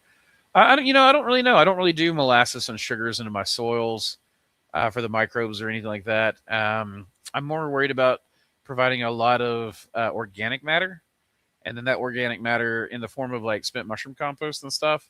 And then you want to provide niches. So the organic matter and charcoal and wood chunks and things like this in your soil end up becoming little carbon batteries, basically, where they become a host to microbes. Those microbes then bring in other microbialvores, bacteriavores, fungivores, and then those support the food chain all the way back up. So that's the biggest thing to me is just adding organic matter, and realizing that it's a slow process that way. Like, honestly, the only way to good soil is good practices over time. And so it's never going to be an instantaneous thing. If you want instantaneous, I'd go hydroponics. And that I love. Don't get me wrong. I love both forms of growing. I like all forms of growing. I like plant tissue culture all the way down to just traditional stick it in the ground, kind of stuff. So I just like growing things. That's the biggest thing. But as far as like soil creation, I've never done molasses and sugars to it. So I wouldn't really know how to answer you on that one. Not saying that it's not a useful trick or technique, but I've just not done it. Sorry, crude, but you're fine, man. I'd love to listen to these live streams at work. How can I convince you to upload them to Spotify? I just need to figure out how to list stuff on Spotify. That's the biggest thing, Pay Dirt. I just haven't gone through. I've got, like, I could easily, my streaming software makes it to where it records while I'm doing this. I could easily download it and then upload that to Spotify. I guess the video component's not really that important, so I could easily list it as an audio. That's about the only thing I can think of. But other than that, I've just not looked into how to upload stuff on Spotify. I probably should. What reishi would you recommend to a beginner or someone just starting out? The golden antler reishi that you can find on our website. That's probably the easiest one I know of. There's another one called the Hartman reishi, and I think that's Fungi Florist, I think, is the one that found the reishi in Hartman Park. And those 2 are the fastest and most forgiving I've come across. Mushroom compost worked amazing this year. I bet it did. We'll see. My plants were extremely healthy with those mushrooms going. I just left them. They didn't interfere. Yeah, they typically won't. If they're white rot, fungi or whatever, they're not usually out to kill stuff. There are pathogenic fungi, but most of what we're working with, they're true decomposers. They're opportunistic parasites, is what they'll say. But that your plant has to be sick a lot of times for that to really be the case.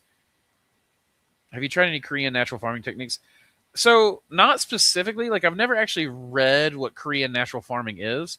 I know they do a lot of fermentation of different things, and I do a lot of fermentation of. So maybe I'm doing Korean natural farming and just didn't know it.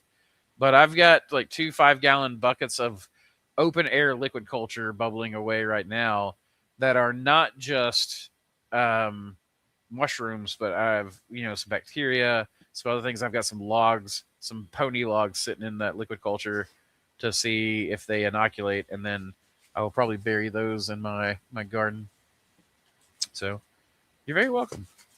Oh man, did you just make up all those powders? Ooh, just make the shipping powders. Just don't ship your pants. You guys remember that commercial? I ship my pants. Yeah, we are moving, so I'll be implementing Korean farming technique on the new property. Excellent. That would be super cool. I need to read up on it more. If this is not the first time I've heard it, and I know Matt Powers does a lot of it. I've been introduced to him a couple of years ago. Like I introduced to his farming style. So I find it interesting. I would like to learn some of the techniques he's using for soil analysis in particular, and I would like to see because the earth I have in these tubs and in this parking lot is some of the richest earth I've ever seen. About the only stuff I've seen that's been about as vibrant is like the floor duff, just the buildup of organic matter in the old growth forests that I've visited. So, like you go out here into my tubs and you just put your hands in and you scoop, and it's just living with springtails and isopods and worms and grubs and all kinds of stuff. It's amazing. And we put big logs in the bottom of those tubs and then threw mushroom blocks on them and then just keep throwing mushroom blocks on them year after year. And we were digging out sweet potatoes this last year in one of the big bins. And as I found those big old logs that we'd planted in there 2 or 3 years ago. I guess it depends on how old the tub is.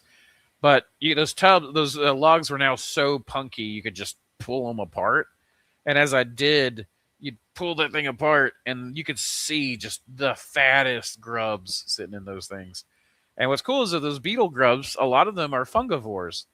The beetles, lay the eggs in the log, and then they'll go through, and as the fungus is softening the wood, they'll literally chew up that wood and fungus mix and eat that, and it's super cool. So yeah, I'm definitely interested. I need to do some more of that. Check out the Korean natural farming, because I bet that the microbes help feed worms and things like that. So I wonder if you could probably do some Korean natural farming techniques to vermicomposting bins and see if maybe that actually speeds up the process.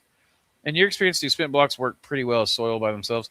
Not immediately, but I mean, for the most part,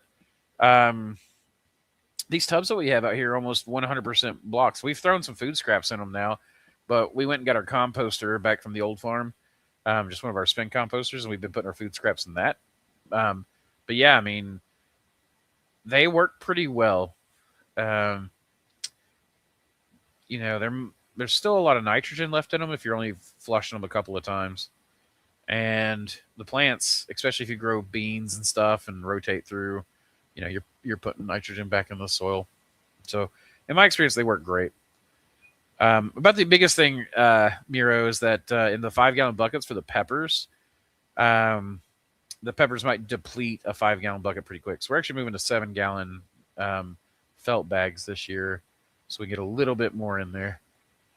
Yeah, ferment stuff. How do you like the results? I have used lab on poor soils with great results. I'd like to push it into hydro in the future, but it's a long way away. So I've heard, like when I was doing hydroponics, we used to get this stuff called mammoth pea, and there was some other like microbe stuff that we would get and add to the reservoirs, and it worked great. It really did work way better. But our roots used to grow a lot thicker too. We had to be careful with the nutrient films that we were using, because the roots would literally create a dam and back up that system a lot of times. Yeah, I like the living things as much as possible. What's the best way quality control, liquid culture, both with a scope and without. So we do a variety of tests. With the scope, it's just to put a couple of drops on a slide, do a visual scan. You want to be at least about 400 times magnification. It's a little different than your typical squash mounts, or when you do like a swab streak with bacteria or something like that, and then you do the gram staining. With the liquid culture, you can gram stain it, but a lot of times you could just see it. The bacteria, they're little flecks, and the biggest thing is you can see them moving. You can see them flagellate a little bit, certain ones of them. So kind of squirm or whatever. So that's probably the best way with a scope. Just to do a visual scan. In my liquid culture deep dive class, we go over that and a little bit more extensively, but I mean that's the basic of it. And then with and I don't remember when my liquid culture deep dive class is now this year. I've got 2 of them this year, one in the first 6 months and one in the second 6 months of the year, but I can't remember now. Anyways, the without and we do all of these tests for every batch. But you do a plate test. That's the most common, where you put a couple of drops on a plate and you put them on. Well, we do them on 6 plates because we quality control our first pool and last pool of a jar. And you do a couple of drops to each plate, close it up, incubate it, let it grow. And obviously, if it, you can see whether it grows mycelium or bacteria or mold. And one of the most effective ways that we have found that you don't really hear a lot about is, as you pull like half a syringe somewhere in your run when you're pulling a jar, and you can squirt like half a syringe or even a full syringe into an empty petri dish and smell it. And the sniff test tells you a lot about a culture, especially if you've got a good nose. And I have a really good nose. It's not a pretty nose, but it's a good nose. And then what did I say? So we do the plate test. Oh, and we always do a grain bag. Every time we pull, we immediately do a grain bag.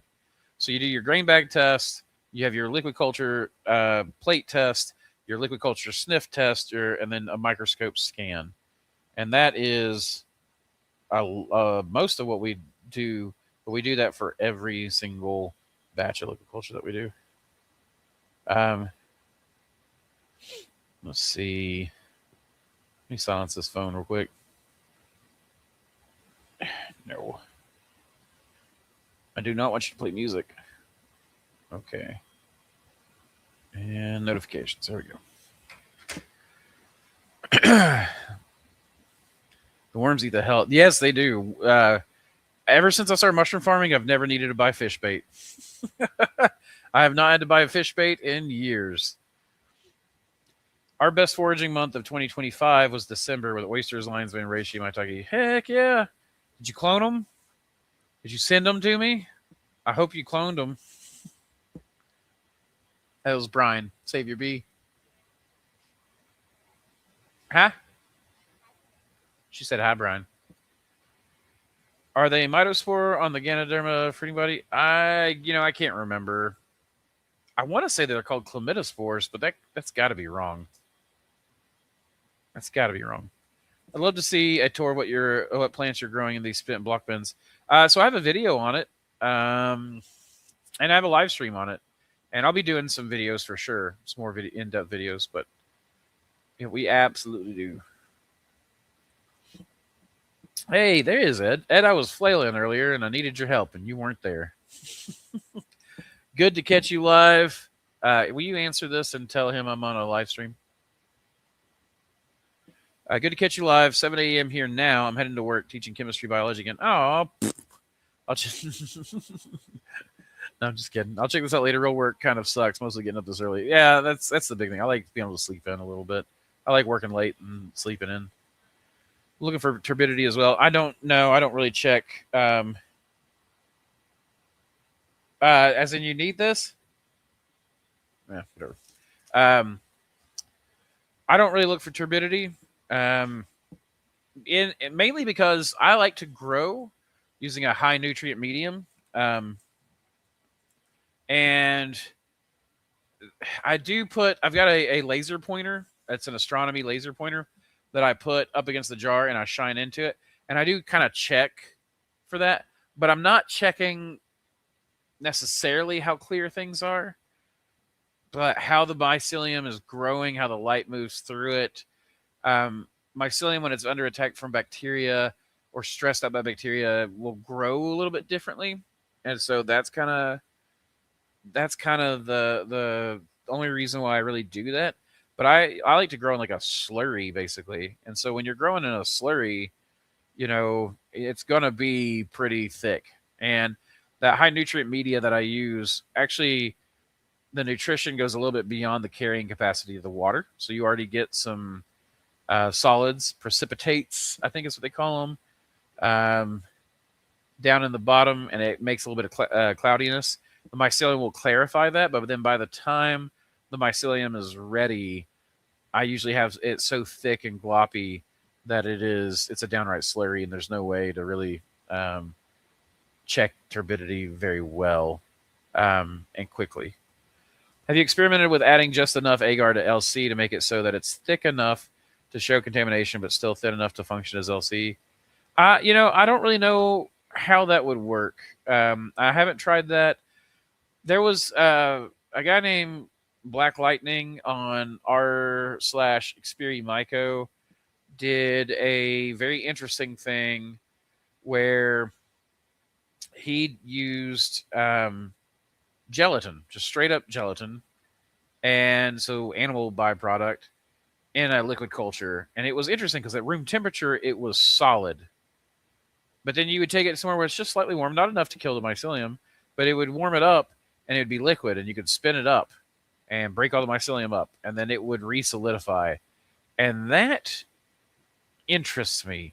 I think there's something there, but I don't know what. I don't know why that would be useful, but there's just something that's always been itching at the back of my mind where I go, I can smell value there.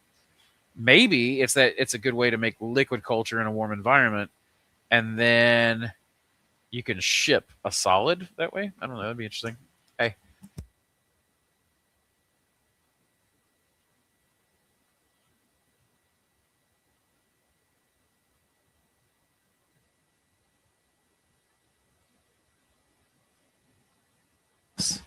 So, corn dextrose, peptone, whatever.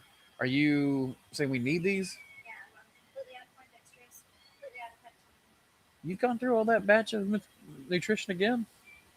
Unless Good. there's a bag that you've hidden that I don't know about. We have nutritional yeast. There's got to be. There's no way you've used all the nutritional yeast I've gotten. The dextrose I may be out of. Okay. Peptone you're probably out of.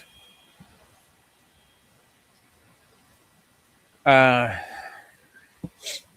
the rhizo stuff to foliar and reservoir and see great results from it too. Korean natural farming has bases of ferments focused on specific nutrients. I haven't seen a full spectrum used anywhere yet. So the biggest thing is, from what I understand, what little bit of Korean natural farming, it seems to me like unless you have a really good system, it'd be hard to provide for your every need all the time, especially in a hydro sense. That doesn't mean that it's not possible, and maybe I just don't understand it enough. I don't know. Or maybe it is really easy to systematize the ferments and have them ready, because that's the biggest thing was people really underestimate how production works. I'm not saying that you do. Since you do hydroponics, you probably understand it, but like a lot of people don't realize how once you get a system that works, you got it actually how complicated you make the system. Like, can I buy a nutritional packet or a liquid fertilizer that can add to a reservoir and just grow? That makes my job as the grower a lot easier, and I get to specialize while allowing the people making the nutritional powders, I get to allow them to specialize at what they're good at. But if I'm having to provide for all of my needs from the ground up, there is some good to vertical integration. We've seen that with Elon Musk's companies big time. Vertical integrations actually can be really interesting, but specialization exists too for a reason. So I don't really know. I don't know. Again, I would just need to read more about green natural farming. I don't know. Also, I'd love to see your gardens on old blocks. Yeah, absolutely. Again, I've got a video on it. It's like it's an update video. It's got really leafy green. I think a purple flower on it. I'll be doing more, and I will absolutely have those available for you guys.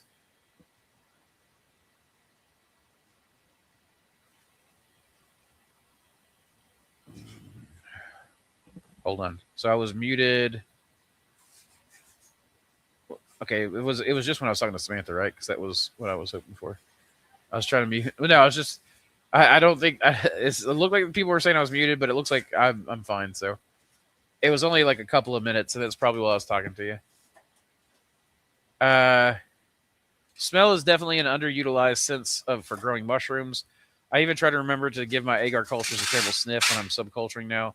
Bad spawn is easy to spot by smell. It absolutely is. Press on the bag with your nose near the filter and take a whiff. You can smell good from bad easy. If it smells like a dead body or dirty diaper, you don't use it. So, have you considered genetic marker assisted breeding mushrooms? Technique, is it feasible for your scale? I would probably need, if you're talking about what I think you're talking about, I would probably need some technology in here that I don't have right now. There may be individual markers that we could work with, but I'm really just not at that kind of scale yet, I don't think. And it may never be. I don't know. We will see. I have really been thinking on mushroom breeding, and I don't really want to get out of it. I don't want to get out of strain selection or anything like that. But there's two things going on, which is one, the wild strain collection. I think the collection and saving of the biodiversity is probably a bigger priority. And then you then have to question how you get those, the wild ones, and protect, any IP that you've got there in the collection of. The other side there would be,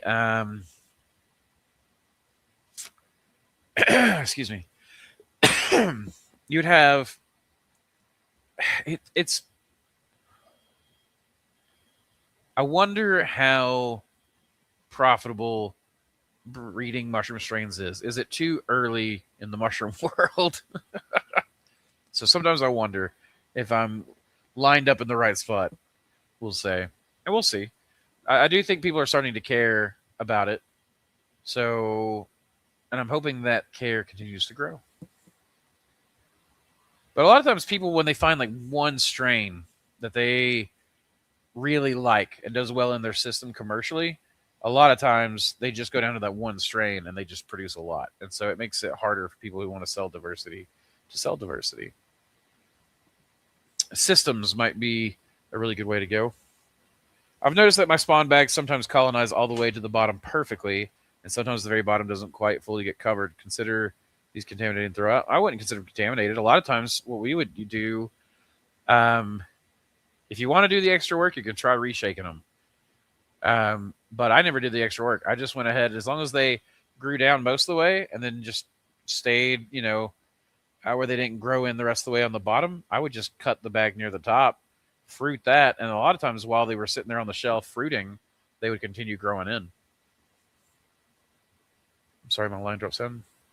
Got you back now. Okay. Yeah, I mean, again, I think it was just when I was talking to Samantha. In your experience, is it easier or more profitable selling grain spawn versus liquid culture? Well, okay, so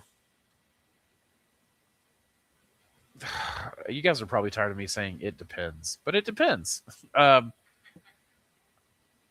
Grain spawn has a wider market, with more people treat grain spawn like a consumable. So liquid culture is way more profitable. So liquid culture is way more profitable per item. Mainly because liquid culture is not about the material cost or the energy cost. Neither is agar, like in slant or plate form. None of that stuff is expensive because of the materials or energy that go into them. They are expensive because of the technique required. You're not just getting paid for the work you do right now. You're getting paid to have learned that work in the first place. You're getting paid, that kind of thing. So now when you got people dropping liquid cultures down to $5 a syringe, they're still making profit on those. It's a minuscule amount of profit. I don't know how they're affording to take care of those strains. And my answer to you is they're probably not. They're probably expanding them out over and over and over and over and over and over again, and then going to someone like me, which actually makes it hard on people like me, because it's like I'm selling it at what it takes for me to maintain the entire cell line and everything else and build out future infrastructure and pay, a livable wage. These guys are selling it to make a little bit of money, and then they're offloading all the other costs onto someone like me, who they can go back to and buy that.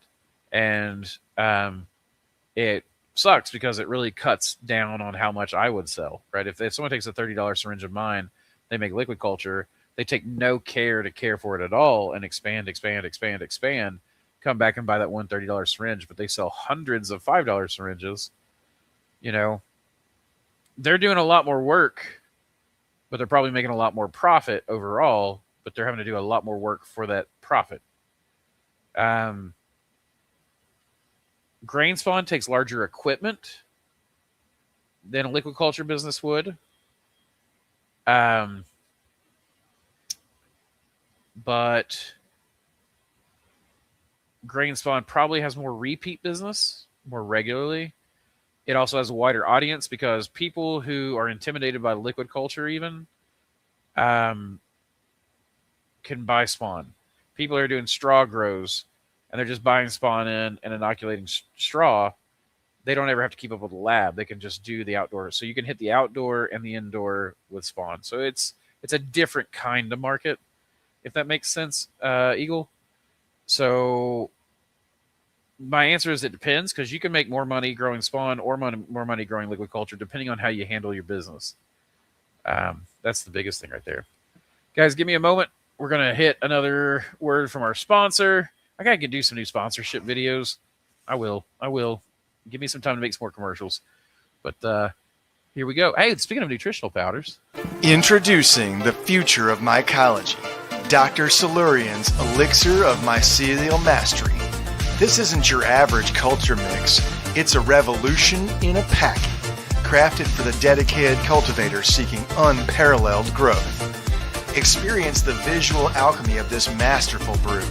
As you mix 10 grams with 500 milliliters of water, watch the solution transform into a rich amber spectacle, the hallmark of a nutrient-dense sanctuary for your burgeoning mycelium.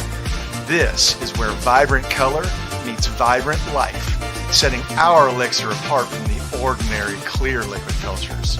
Prepare to be captivated. Mix 10 grams of Dr. Silurian's elixir with 500 milliliters of water, add a stir bar for thorough integration, and sterilize the blend at 15 psi for 45 minutes. Once cooled, introduce your favorite culture into this perfectly prepared, nutrient-rich environment. Watch in awe as the elixir works its magic, unveiling a mycelial masterpiece before your eyes. Choose Dr. Silurian's Elixir of Mycelial Mastery for a mycological adventure that's as visually enchanting as it is potent. All right, I'm back. We're back. Where we at? Brian said, "Hey, Sam, we see you doing all the backbreaking work." I noticed a good equilibrium really developed when I got sick. As I got sick, Samantha took on more and more of the physical labor, and I got to take on more of the computer labor. And it basically just kind of stuck to where now I don't have to do anything but talk to you people. And Samantha... Do what? Samantha's trying to make me sound less like an asshole than what I'm trying to make myself sound like. Samantha said that she enjoys that kind of stuff. She enjoys the fulfillment. She enjoys the organization. Samantha's got a touch of the tism, I think. And I don't enjoy organizing things. I do it because I enjoy the benefit of having things organized. But she said that bookshelf, she did that. You notice how there's like all the reds and yellows together? Then you got all my like textbooks and mushroom books and nature books, my wastewater treatment plant books and all that kind of stuff. So, and I know you know that, Brian. You know me better than most, but, but oh man. Is it possible to achieve that nice packaging size straight enoki without growing in the enoki bottles they use in China? Yep, grow in bags. The little, I think they're called 40 little bags are great for that. They're like little 2-pound, 1 or 2 pound bags. You put substrate in. Don't ever open the bag. Just let the mushrooms grow. The most spaghetti noodle like enoki we've ever grown were the white enoki, just grown in 5-pound bags. I mean, Samantha was able to get huge blocks of just spaghetti enoki. But yeah, you don't need the bottles. Does flushing second and third flushes on the new sides of block actually make a tangible difference in yield? No. Compared to just fruiting on the same opening? Nope. And why people do it, I do not. People just love making work for themselves, guys. I don't know what it is. I do not know what it is. Like, our world could be so easy. It could be a paradise. But we just want to do too much. We just want to do so much. I don't understand. No, it doesn't make a difference. And I know people who do it. They do it. They'll take them. They'll wipe off the blocks to get the spores off. They tape it back up. They turn it around. They cut it. They swear it works. And it probably does. Every time we've tried it, the mushrooms usually just push the tape off and fruit right back where they were fruiting in the first place. So you get a ton of mushrooms growing behind the block. And just, yeah, we didn't. I don't care for it. Don't care for it at all.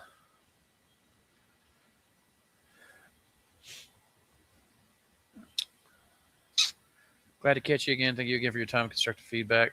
Hey, absolutely, Hydro. Feel free to come back and join us whenever you get a chance. Every Thursday at 5 is what I'm working with right now.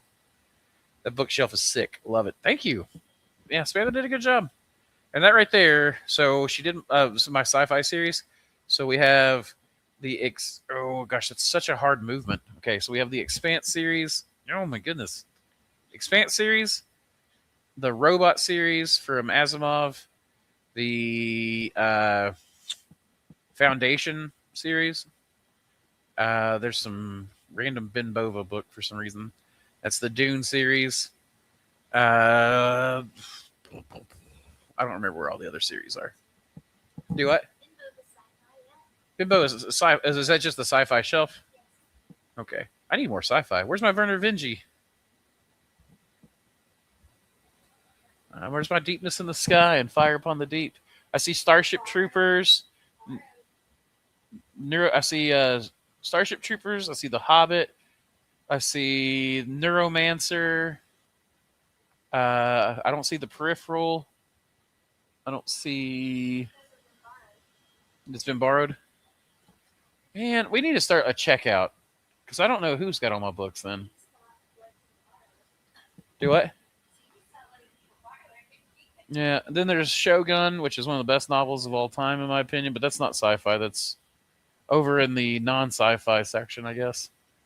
Oh, Project Hail Mary, that's sci-fi. World War Z, World War Z, and then the Zombie Survival Handbook. All that, it would be sci-fi, I think. Giving her a hard time. Have I watched the Expanse on Amazon Prime? I have. I'm actually rewatching it right now. I'm in season 2. Startup season. There's a particular scene that really bothers me that's coming up, and I know, so I've kind of downplayed watching it a little bit, and I'll do that, and then I'll usually go back and watch the scene, and I'm like, oh, it's not as heartbreaking as I thought. But Praxitike Ming is probably my favorite character in the entire series, but more so in the books because he's pretty consistently there in the later books.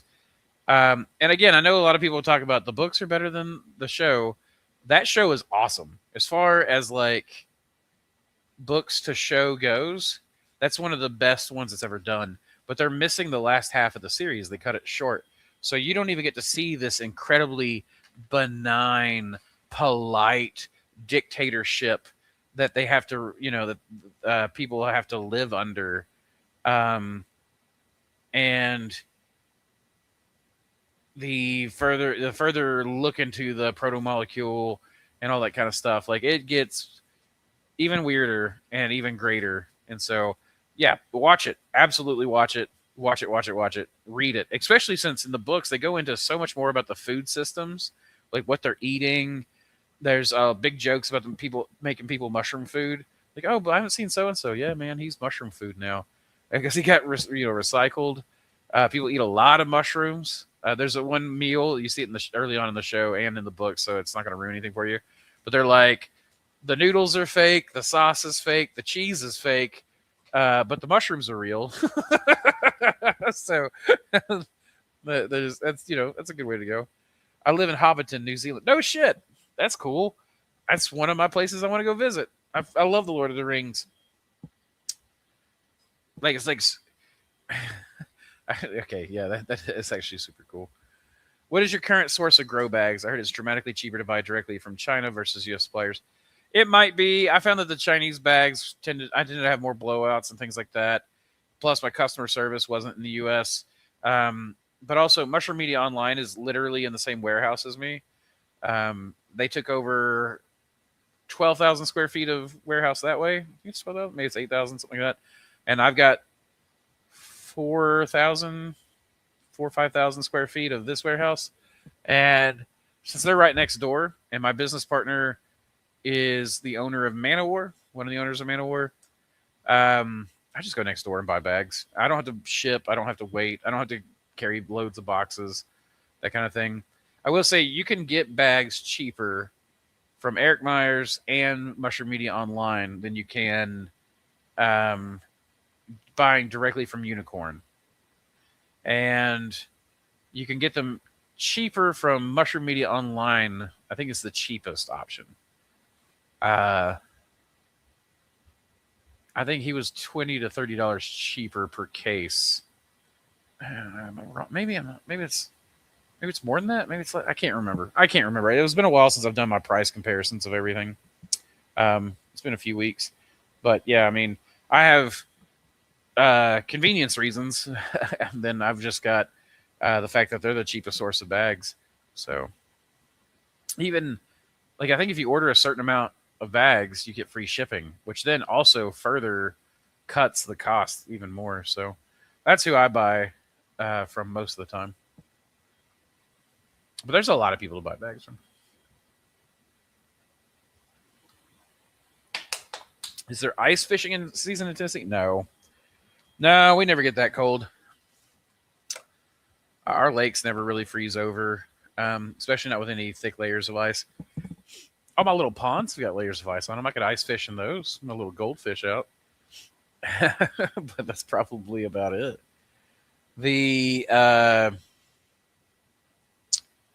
No ice fishing. We do get a lot of. We're a great place to fish. Right here, especially where I live, is one of the best fishing places. We have people travel from all over the world. When tournament season happens, all the bass tournaments and stuff are going on. And you'll see boats here with Japanese writing on them. What's it called? Kanji. You'll see Chinese. I saw whatever it is. Israelis, right? Was it Yiddish or Hebrew or whatever? But I've seen Arabic writing. You'll see. It becomes a big thing. You'll see these massive rigs pulling massive bass boats through downtown Knoxville where they've got no business running, but. It's crazy. Like, we have some really good fishing here.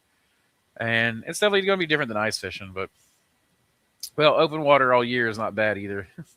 It is. Unfortunately, all I have is kayaks. I need to think about getting a John boat this year at some point. We'll see. We'll see how my budgets and stuff work out, because 2025 was all about recovery, both financially and physically, from getting sick. So 2026 may be the time when I get everything paid off and decide that I'm going to get a boat. Maybe not. We'll see. That said, we got a lot of good trout streams here. So it was about October. I think, is when catch and release ends, and you will start getting where you can bag like 7 trout a day. And there's places a friend of mine showed me where you can go fill your freezer in a couple of days with trout. And trout's one of my favorites. So I like trout. I like catfish. I like bluegill. I just don't like all the little bones constantly. The I just like fish, really. Fish is, if it comes out of the water, it's usually like my favorite food. Oh, that's cool. How do they bring their boats? I don't know. I don't actually know how they get here or do any of that. I just know that, so East Tennessee in particular is this weird place with incredible amounts of biodiversity. We have just the right amounts of rural and urban to like get all your conveniences, but also get a ton of taste of the wild. But then we have the lakes here that are man-made TVA lakes, and they're a really unique biome. These mountain lakes that are just the TVA reservoirs, because you have just mountain that just comes straight down to water, and it's been big, thick. So we have like Lake Douglas is the one I grew up on. This is the one my grandfather always took me on, and Lake Douglas is kind of a broader, shallower, warm weather lake, or warm water lake. And that's just south of me, right? I can be there in 10, 15 minutes. In about 5 minutes, just north of me, is Lake Cherokee. And Cherokee has cold water sources. So it is very deep, and it's kind of a more narrow, meandering lake with a lot of coastline. And it's got a lot of different coastline, from rocky to muddy. Some of the best swimming spots, and especially through the summertime. Oh, that cold water is fantastic. And it's turned out to be some of the best mushroom hunting spots is these islands. During the height of summer, when everything's too dry, we go out to these islands and hunt mushrooms. And I mean, like a couple of islands and you're just gone crazy. Now, I do have motors for my kayaks.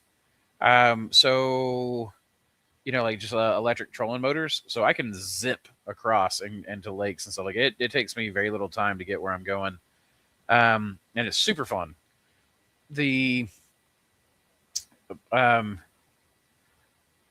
Most of the bass fishing happens on like Lake Cherokee, because you get striped bass there, the hybrid bass, and they stock it.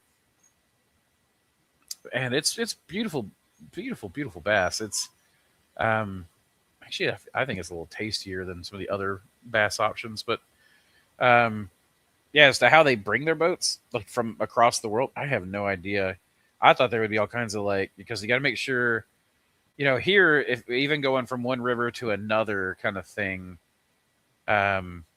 you have rules, because you don't want to you got to clean your hull so that you're not passing zebra mussels from water source to water source and different things. So, what I was saying though is that Tennessee is this weird little spot where we have these crazy reservoirs, this crazy rural urban setup. I have a university with a great biology program right there in Knoxville. And we have a place just outside of Knoxville that's a place that hires some of the best chefs in the world. And then a lot of locals here go train there. And so we have a crazy food scene. And so you've got all this stuff that's kind of happening to make it a really good fishing destination.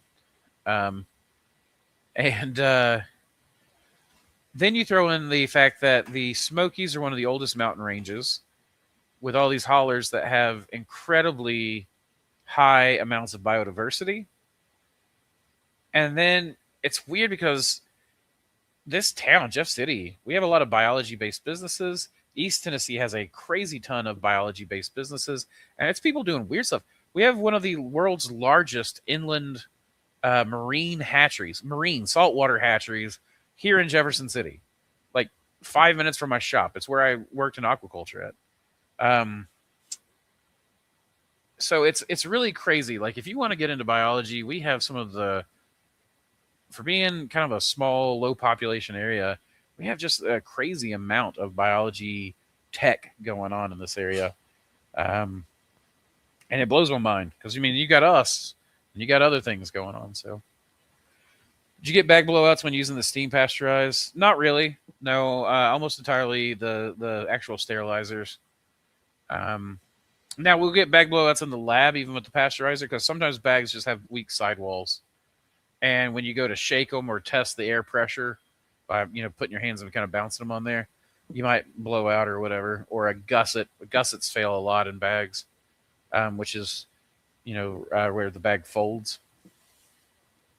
Have you explored mushrooms to aid with sleep? A little bit, not a ton, but I've heard of it, and I know if you drink a thick reishi tea, it kind of makes me sleepy. Do catfish taste good? Yeah, catfish is some of the best, especially around here. So what you want, if you're gonna eat catfish from around here, that's not farmed. Farmed is usually the best. But if you go here onto Lake Cherokee, where it's that cold water, a lot of our catfish are not bottom dwellers. I was actually talking to my fishing buddy about this the other day. They're not bottom feeders the way we think of catfish being. They actually feed on shad, which are like little fish, and so they feed in about the mid water column. And so the catfish around here tastes really clean catfish other places. And if you're good at it, and you know when to do it and how to do it, and run trot lines and stuff like that, you can pull 70, 80-pound catfish that are as big as your thigh all day long. Or bigger, depending on how big your thigh is, I guess. Just got into fishing in the last 2 years. Very cool to see the biodiversity we have in a relatively small area in North America. We have lots of ice fishing here in the Canadian prairies. Yeah, so I started getting into fishing. I need to do more of it again. I've not done it in a few months. I really screwed the pooch this year on going fishing. But in fact, we went to Cumberland Mountain in October, and I always like to go up there and fish because they have some of the best bluegill fishing spots. Because they have a really very wide, shallow lake there, and it makes for some of the best panfish. Fishing to me is a skill. It's kind of like mushroom hunting in a lot of ways, where it's one of those skills that you can take everywhere with you. And you can take I've got a tiny little tackle box that fits into my mushroom hunt, bioprospecting bag. And if you're hunting for panfish, my goodness, you just find a good spot offshore, like right there where you're shore fishing, take a stick and you can just wrap line around it with a hook and a weight and just toss it. You can catch hand fishing. I can catch bluegill all day long that way. And in fact, rod to hand fishing, I prefer hand fishing. It's more of a fight. It's more fun. But I love it. Fishing is one of those skills. I have felt so connected to nature, so much more connected to nature, fishing. And part of me wants to get back into hunting. I was really going to go deer hunting this last year, and apparently it's been one of the best deer seasons we've had in forever. But I'll be honest, I have a hard time getting motivated to go hunting. I used to do it a lot more when I was in my teens and 20s. But the idea of hauling a carcass back and having to cut it up and do all that stuff just on top of all the other things I've got to do, especially whenever a lot of times I'm like an alchemist. I take sawdust and I transmutate that into deer meat by trading mushrooms for deer meat. So I got the benefits and I can do it in a way that I actually enjoy more. I used to work as a butcher and that kind of stuff. And I'm not against it. And I'll do it with my own, flock and stuff. But it's just not, it doesn't scream to me a good time kind of thing. But fishing doesn't bother me. Fishing is great. Jake Wolves 7882. Honestly, I've yet to have freshly caught fish bled immediately and cooked properly that didn't taste good. Lots of people like catfish a lot. Yeah, I mean that's the thing, is like fresh fish. That's the thing about fish. The fresher you can get it, the better. But I even like that fish out of a can. Samantha made salmon salad a couple days ago, and I ate a couple of big thick sandwiches of that. I really like Jack Mac salad. I know Samantha's not as big on that because it's really fishy, but I like Jack Mac. Jack Mac is so good. And it used to be cheap. Now salmon's it's about priced like salmon. Chub Mac's good too. Have you played with different lights with mushrooms? Seems brighter sources seem to thicken blue oyster caps. I just discovered my It's the problem with pink oysters were from insufficient lighting. Very interesting. No, I don't tend to do a lot with it. I mean, we have pretty bright lighting in our room. But the biggest thing I've seen is I've seen a lot of people play around with like blue light spectrums, red light spectrums, wide spectrums, and I've just found that the best all around is the 6500 Kelvin or daylight, like full spectrum daylight bulbs. And that's more because it gets the mushrooms what they need, but also it provides you with the best picture taking environment for selling mushrooms. So if you want to sell mushrooms, being able to take good pictures is a good way to go.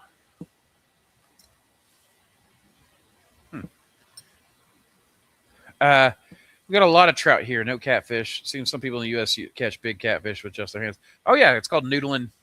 Yeah, people noodle. They noodle around here. You won't get me doing it.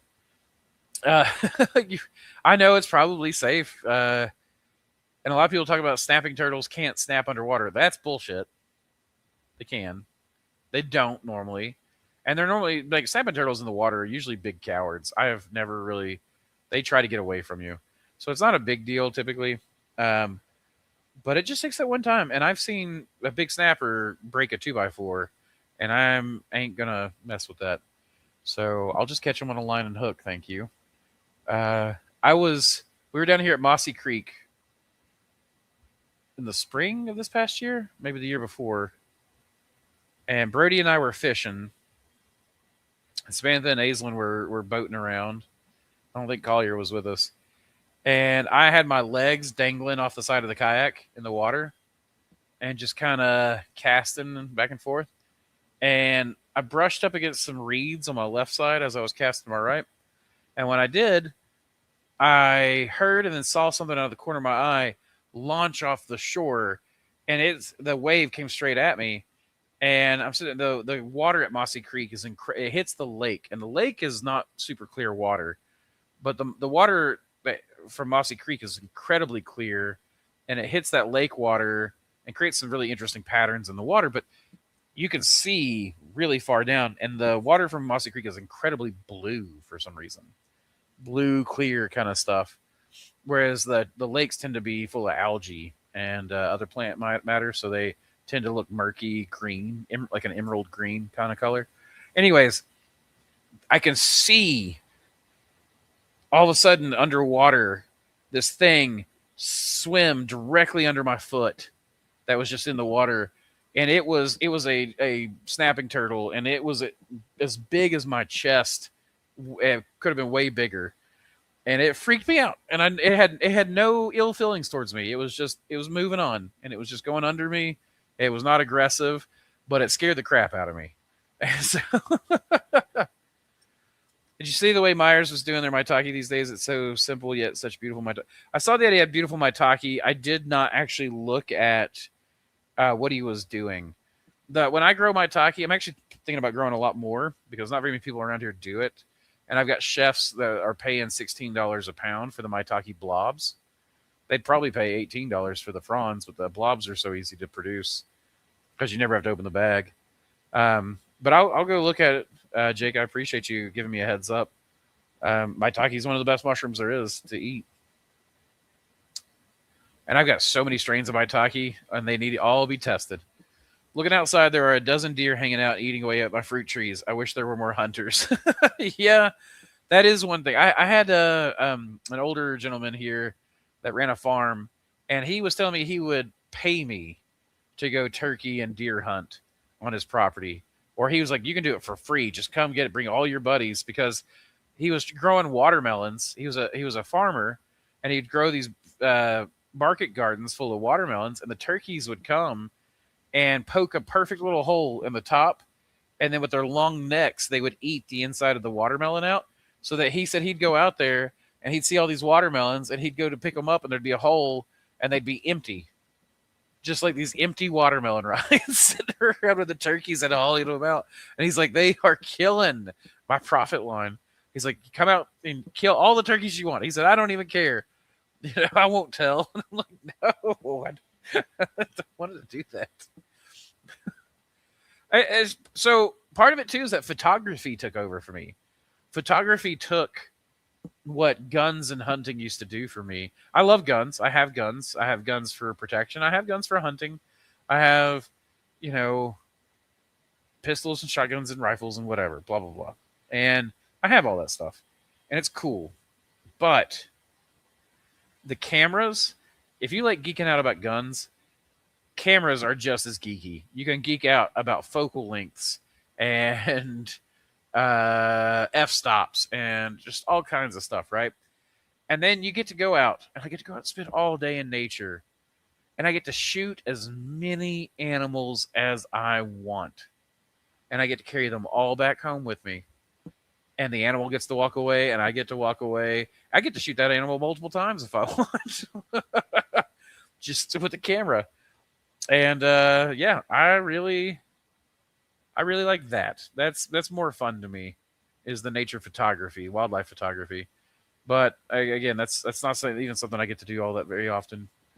There's an island on Lake Cherokee called Bird Island. They call it Bird Island now. And National Geographic has actually come out and filmed it. But it is so full of wetland species birds that it's practically denuded the island. What do they call that? Is it called an atoll? ATOLL, I think. Anyways, and it's starting to become a guano. Like bird guano is building up on it. Like I wouldn't be surprised if the U.S. goes to war just for that little lake island. Be very good fertilizer. But I get it. I get why people want hunters, and I think hunters are important. It's just about what I enjoy. I enjoy fishing. I enjoy eating deer. Deer teriyaki is my favorite meal to cook for the family. I've had kids ask for it. The kids love my dad's deer teriyaki. The aquatic plant idea with blocks is so simple and yet seems so productive. I really want to try it out, but I don't have any outside space. Also, my seasons. Yeah, I mean, my garden's practically dead right now. And then, of course, I don't. Yours is probably harsher. And I wish you could try it out too. And that does kind of suck that you don't have any outdoor space. But maybe you can get there. Maybe you can get to where, I don't know what property looks like purchasing property looks like, or if the if there's still rights, like right of ways for the families that want to move and stuff still and live the nomadic way. I don't know anything about the political socio-economic makeup of Mongolia, but maybe you can get some land access somewhere. That kind of thing. Have you thought about selling your products on Amazon? Yeah, we've been in talks about it right now.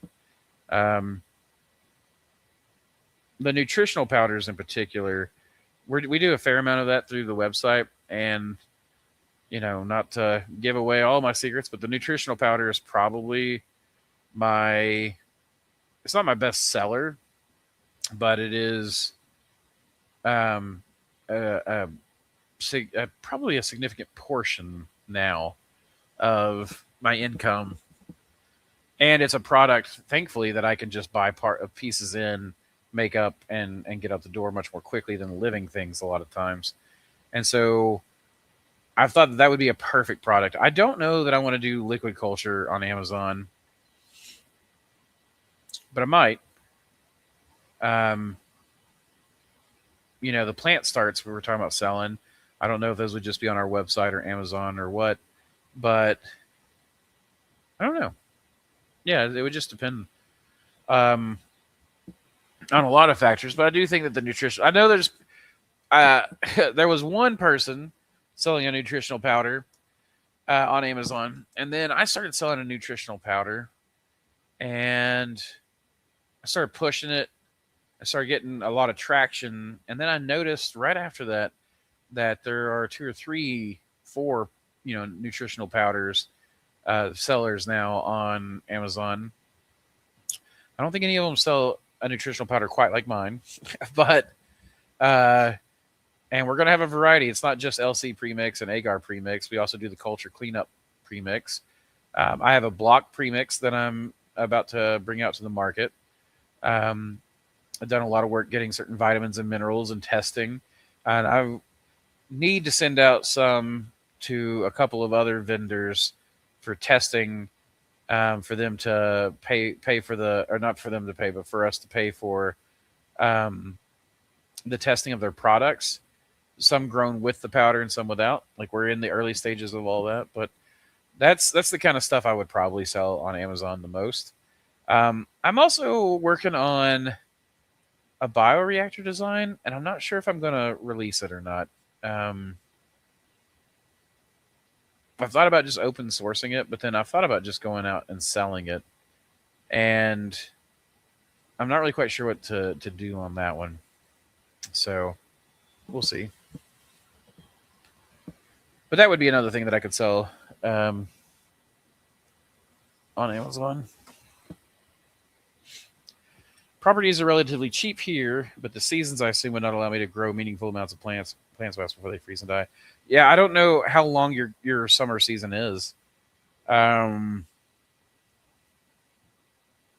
I mean, there's wetlands, up north in Canada. And Canada's got marshlands and Maine and that kind of stuff. So I guess it kind of depends on, I think you're higher up on the globe than I am. So that would probably depend, but I am sure that there are wetlands that are that far north, and they probably have plants that are acclimated. But also, you got to remember, wetland plants grow a lot faster than terrestrial plants typically. The marshes are basically like grasslands, and you guys have grasslands, so there is that. Yeah, I don't know.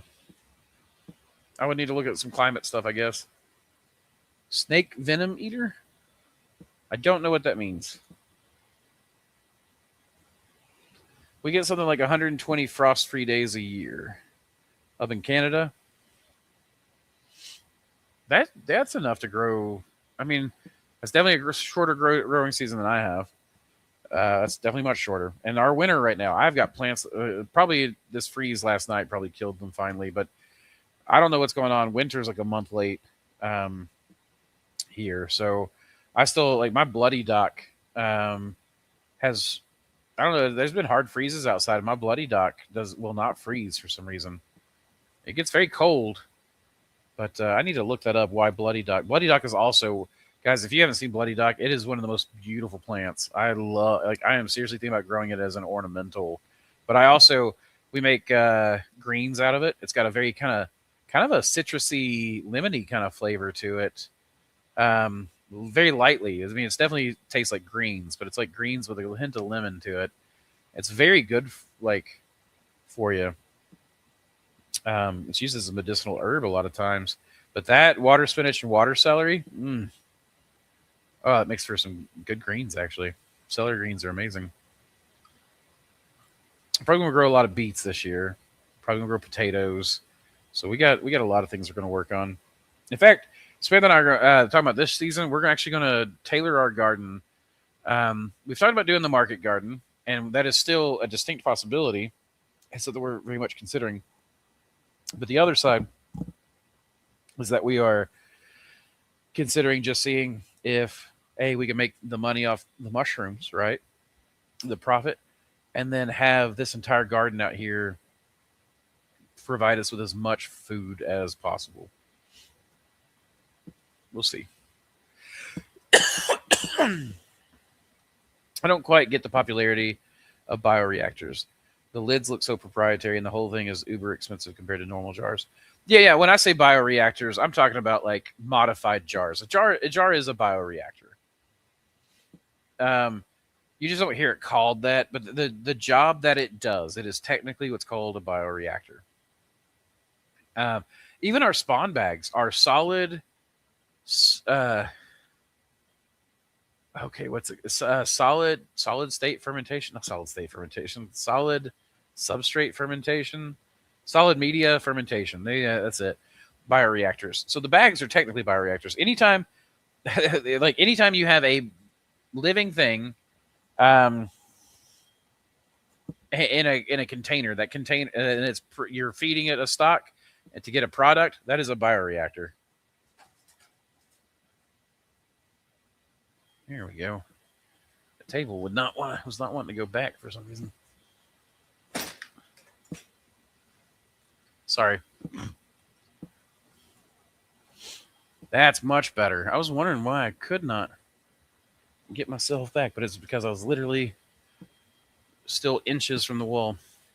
But yeah, those Nalgene bioreactors that are hundreds of dollars. Now, I've just bought. So I was doing some. I've got a strategic analysis AI module that I've been building, working with, having it build itself, but prompting, prompt engineering. There we go. But the I've been working with it because there's the spike in silver is going crazy right now, and then there is a bunch of other stuff going on in the world, and so I was wanting to do some cost analysis. And one of the things that popped up during all of these different product analysis I was doing and market analysis was that it predicted that borosilicate glass was going to get far more expensive. And in about the mid part of January, I was like, really? Let's see if that was true. But because of that, I bought a bunch of big media bottles, a lot of 5 liters and a couple of 10s and things like that.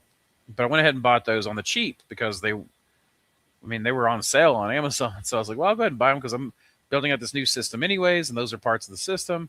And that borosilicate glass is expensive. And then lo and behold, like 2 weeks later, the price jumped big time. And I was like, oh, that's an interesting thing. The AI actually called that correctly. So I think I was very interested to see that. I don't know what to do with that information yet, but it is interesting because I don't trust the AI entirely, but it is a useful tool. And so got to question how much. Definitely don't want to give it agency. I don't want to give it my agency, I should say. And it does kind of make me wonder. So there's 2 ways to look at this. I feel like, and I know I'm kind of getting off topic, but it's something that has been interesting me lately. Is this a case of, oh my gosh, this thing's the devil, it's going to ruin everything, or is it's going to rearrange things, and is it eventually going to get to the point where, like in Isaac Asimov's work, you have Dr. Sarah Calvin, I think.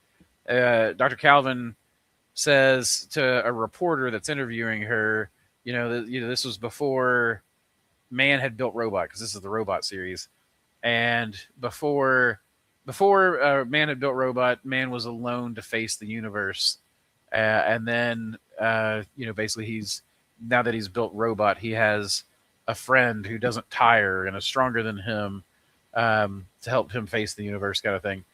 Maybe AI is going to be that, or maybe it's going to be terrifying. Who knows? We'll see. If you're trying to decide if you should, it's all in greater hands than ours. If you're trying to decide if you should make a video on something, just ask yourself if you think it's cool. If you think it's cool, we probably will too. Well, very well. I will endeavor to do that then. I will endeavor to be me, guys. You got me on that one. I will do my best to be me, and not worry about killing the channel. I'll do my best to not worry about killing my livelihood by doing what interests me. We'll see. But I appreciate the encouragement.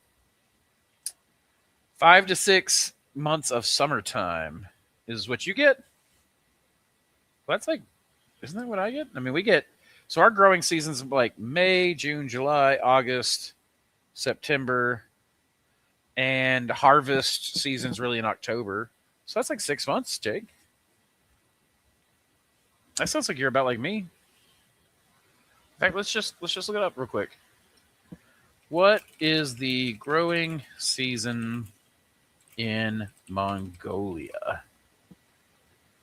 Late May to early June through September. That's really about ours.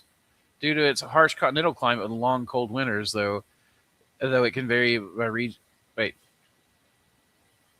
Typically around 90 to 110 days, running from late May through September, due to its harsh continental climate and long cold winters, though it can vary by region and specific conditions, with summer June to August being the peak for pasture and crop growth.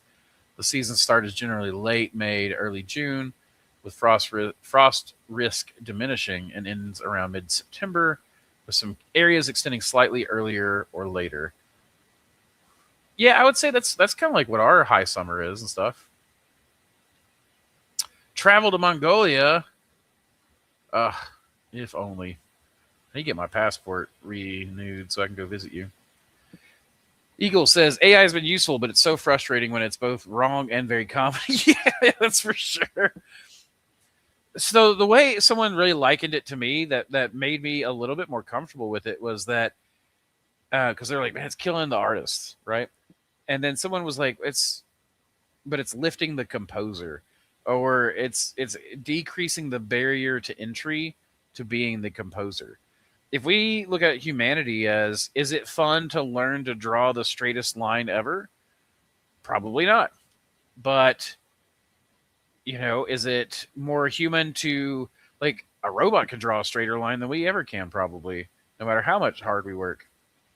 John Henry still died at the end of that story. But humanity's ability to design is wondrous. So let's just take AI out of it. You have digital audio workstations, DAWs, that people do a lot of music on, electronic music. And I know a lot of artists. And my father is not against that, but he's definitely he was a band musician. He's a studio musician, and he's much more of the opinion that, he'll hear that electronic music. He's like, well, that's not an artist, And I'm like, yeah, that's not a musical or musician. That's not a musician, I guess. And it's like, well, maybe not, but it's a composer. Now we have so many more composers that we get to listen to the music inside of their head because of the digital workstation and the automation. Bagging up another one? You bagging up more orders? Have you tried the vacuum machine from Myers yet? I will say we did just get Myers' filter vac system, and I'm excited about trying it, but since we're going to be producing a lot more spawn, I also like the idea of not cutting the bag. So, because we always cut it for the flow hood, so it's not dangerous to it, but excuse me, I think I just tried to breathe spit. But yeah, AI can be very wrong and very confident in its wrongness. The worst part to me about AI has been anytime you're like, hey, I'm thinking about this, and it's like, that's the best idea ever anyone's ever had. You're the genius. And you're like, I literally told it to stop being so pedantic, and I told it to stop being, I said, you do not need to blow smoke up my ass. I want you to be an aggressor to my ideas. When I give you an idea, I want you to look for the weaknesses in it. I want you to give me pushback. That's how you can make me happy. And since I started telling it that, every now and then you have to go back and recorrect it. Like, hey, stop being so nice, because it'll creep up being nice. But eventually it's just like, oh, dang, this thing is great. Like, it helps me big time. Robots sharing their learned AI expertise with other robots is so cool. For example, you could rent the AI you built for bag folding, inoculation, planting blocks to other robots on other farms. Or even just export a module, right? A learned skills module that goes into that. I was watching the Tesla bot. What do they call it? Is it Optimus? Is that the Tesla bot? Or is Optimus... anyways, the whole point is that the AI-powered bot that they've got, you can basically train it like an employee. You can literally go, hey, man, you do this, and you see this part's important. And you fold the bag like this, and you stack it in the autoclave, and if it won't fit, blah, blah, blah, you do this. And it's like training a person. And it costs about a year's wages or less of a regular employee. And my thought on that is, even if you don't like automation, replacing a lot of human labor, the nice thing about the Tesla bot is it doesn't have a microbiome, right? You can wipe it down with alcohol. Now it can do inoculations and that kind of stuff, and you're even less worried about contamination without all the Tyvek suits and all that stuff. Like the robot can be cleaned, it can be sanitized. So manufacturing is about to explode, I bet. In a lot of ways, yes. In a lot of ways, I wonder. So the reordering is going to be very interesting, and it's going to be very eye of the needle kind of. How do you thread the eye of this needle where it's like we need. Is it human? So my first question is it more humanizing or is it more dehumanizing having people working in factory jobs?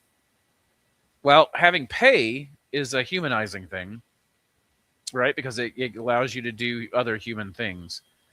Not having pay is pretty dehumanizing. So how do you fix that? I don't know. I don't have an answer for that. So if you take all the manufacturing jobs and give them to robots, and then people don't have pay because they don't have jobs, how do they buy the things that are being manufactured? I don't know. This is all stuff this is philosophy-driven stuff, ethics and morals and stuff that is way beyond my head and pay scale. But I will say it excites me to go over and see that Ben has created a design. He's been at home, he's spent time with his family. The kids are in bed, and then he goes into Ben's little lair where he's got a couple of 3D printers, and he works out some ideas over there, and then he comes over here, and then he turns on his army of 3D printers over here, right? He's got high-speed ones and gigantic slow ones and medium-sized brute force kind of 3D printers and a resin printer and, even 3D printers that are now just being used for parts. And like, we used to talk about that in high school. This is pretty much a dream that Ben had in high school, middle school, maybe even, that we used to discuss and talk about. And to see him actually doing it is amazing. But he can have an idea for something and have a working prototype in 12 hours, 14 hours, depending on how long it takes to print and assemble the thing. I guess I did talk about doing videography and stuff. Well, that is the thing, is I don't do any of the videography. Like, I've got so many sci-fi short stories in my head that I've created that I want. And like, we've got landscapes around here, like the lime yards, that I think would be perfect for doing some cool sci-fi skits and stuff. But I don't know. I can't. Well, we'll see. Maybe one day I'll free myself up for an art form.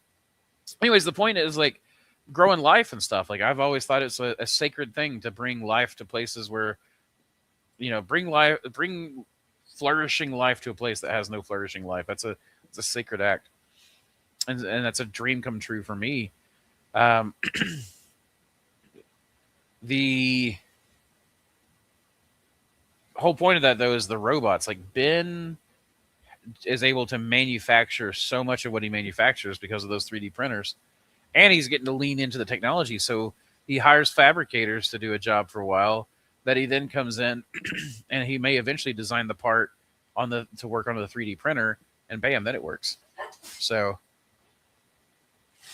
with the politics of pulling back factories and manufacturing, I always thought U.S. people would go back to factory jobs much, but robots completely remove that.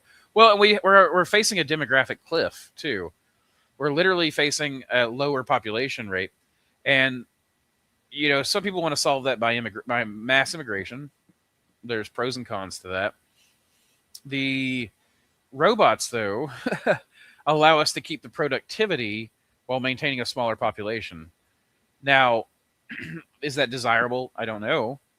But it does mean, like, automation completely solves the demographic problem as far as productivity goes. We don't need that many people. We have, you can have robot managers. We already see that with my cousin went through maintenance school and learned welding as part of the maintenance school. He wasn't even a welder. He was a maintenance tech. And legitimately got, like, before school even was halfway over, got offered a job because they're needing tradespeople so bad, going and supervising like 30 welding robots at a factory.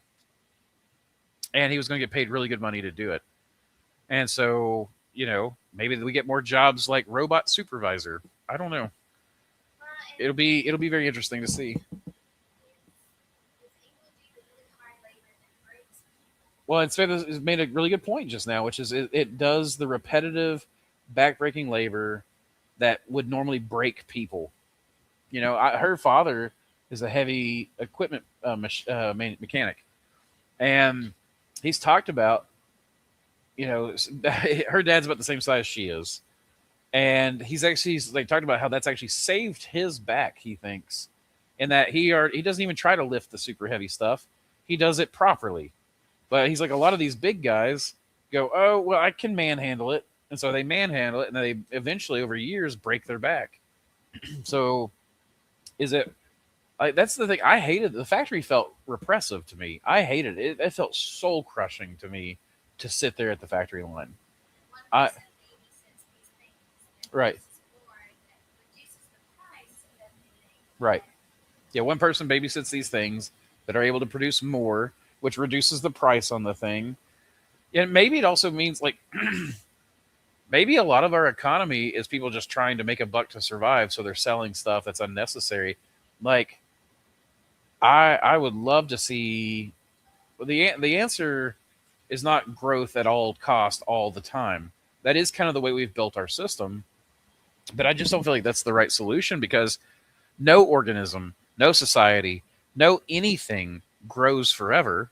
So if your entire economy can't survive not growing, you don't have a sustainable economy. So we'll see. I'm going to get some clankers, grow room clanker, block production. Oh, I'm totally getting clankers. I'll probably get the Neuralink or whatever equivalent they have whenever it's safe. I was talking to Collier about this. I will probably cyborg it up. Whatever helps me access even more leverage points in the natural world, that's what I'm going to do. And I'll get all the clankers I can get to a forest planting robot. Have you had the issues autoclaving 3D printed parts from polypropylene? The AI is telling me that these parts will be too porous to properly sterilize. Well, if you autoclave it, you can sterilize them just fine.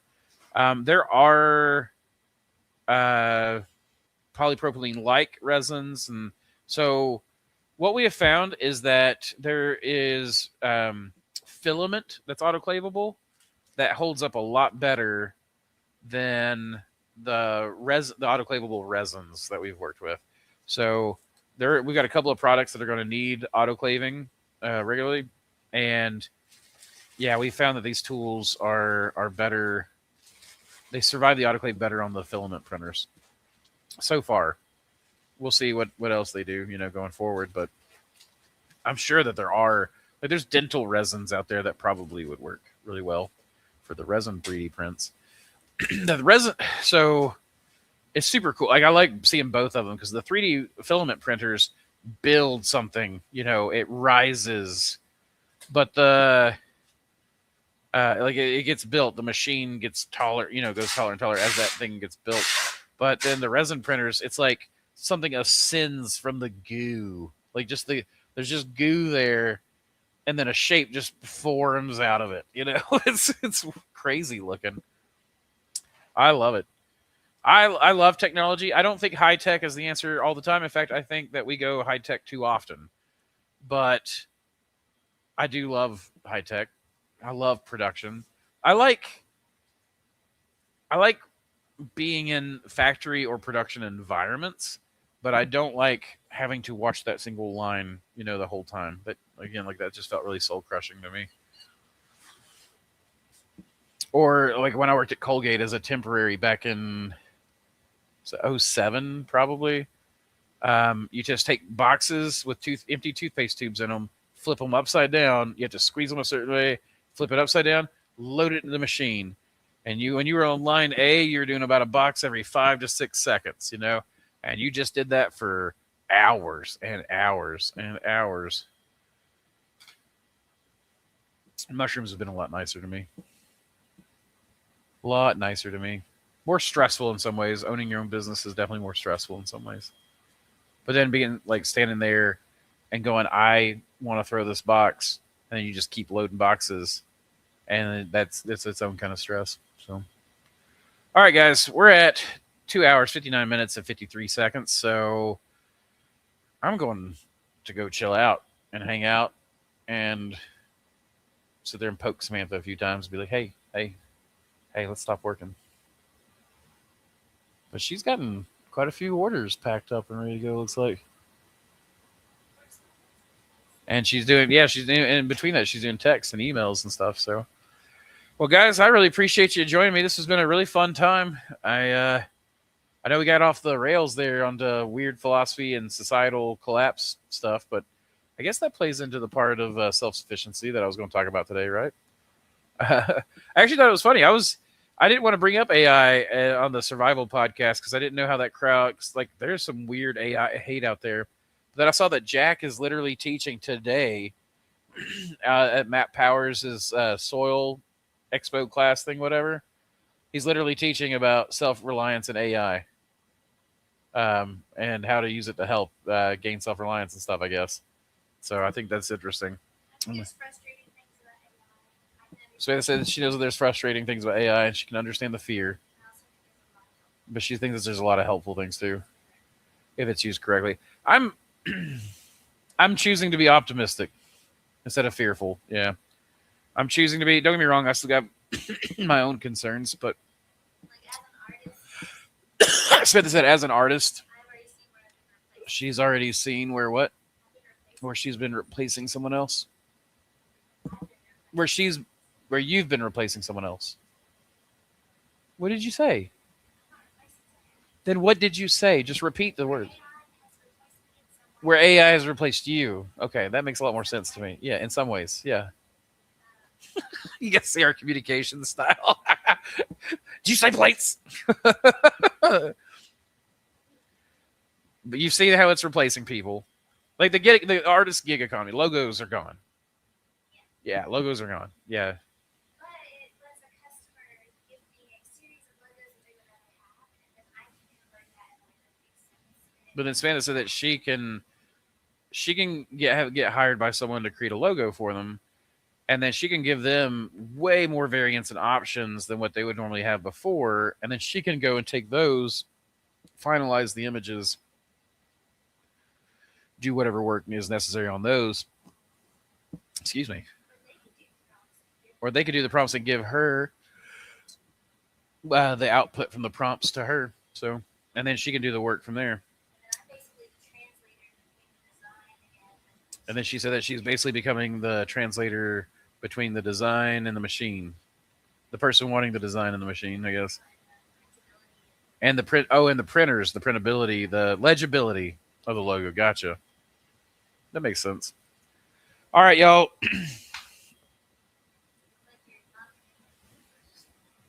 Like I'm not translating English? It's like you're not speaking English. I may have a hearing disorder, but I'm sorry, what is it? It's not a hearing disorder, is it? It's a auditory processing disorder. But you have got a speaking disorder. You got an auditory output disorder. Don't you throw shit at me.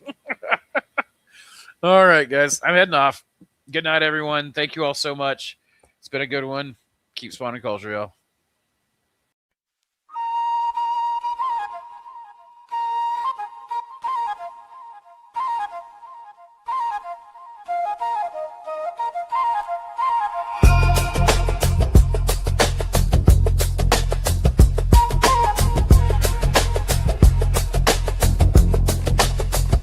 Step into the lab, lights hum like a starship dock. Pine logs stacked like data banks in a cube block. I calibrate climates while the timeline bends. Writing fungal code loops only mycelium sends. I navigate ecosystems with instinctive precision. Every egg a plate a portal to a parallel vision. Mentorships spin up like reactors at dawn. You want a culture revolution, then you better respond. We fracture the boundaries of the natural order. Make Reishi bloom sideways like a space-time border. I'm an Appalachian alchemist, wild ridge born, with a druid's intuition and a mind full of spores.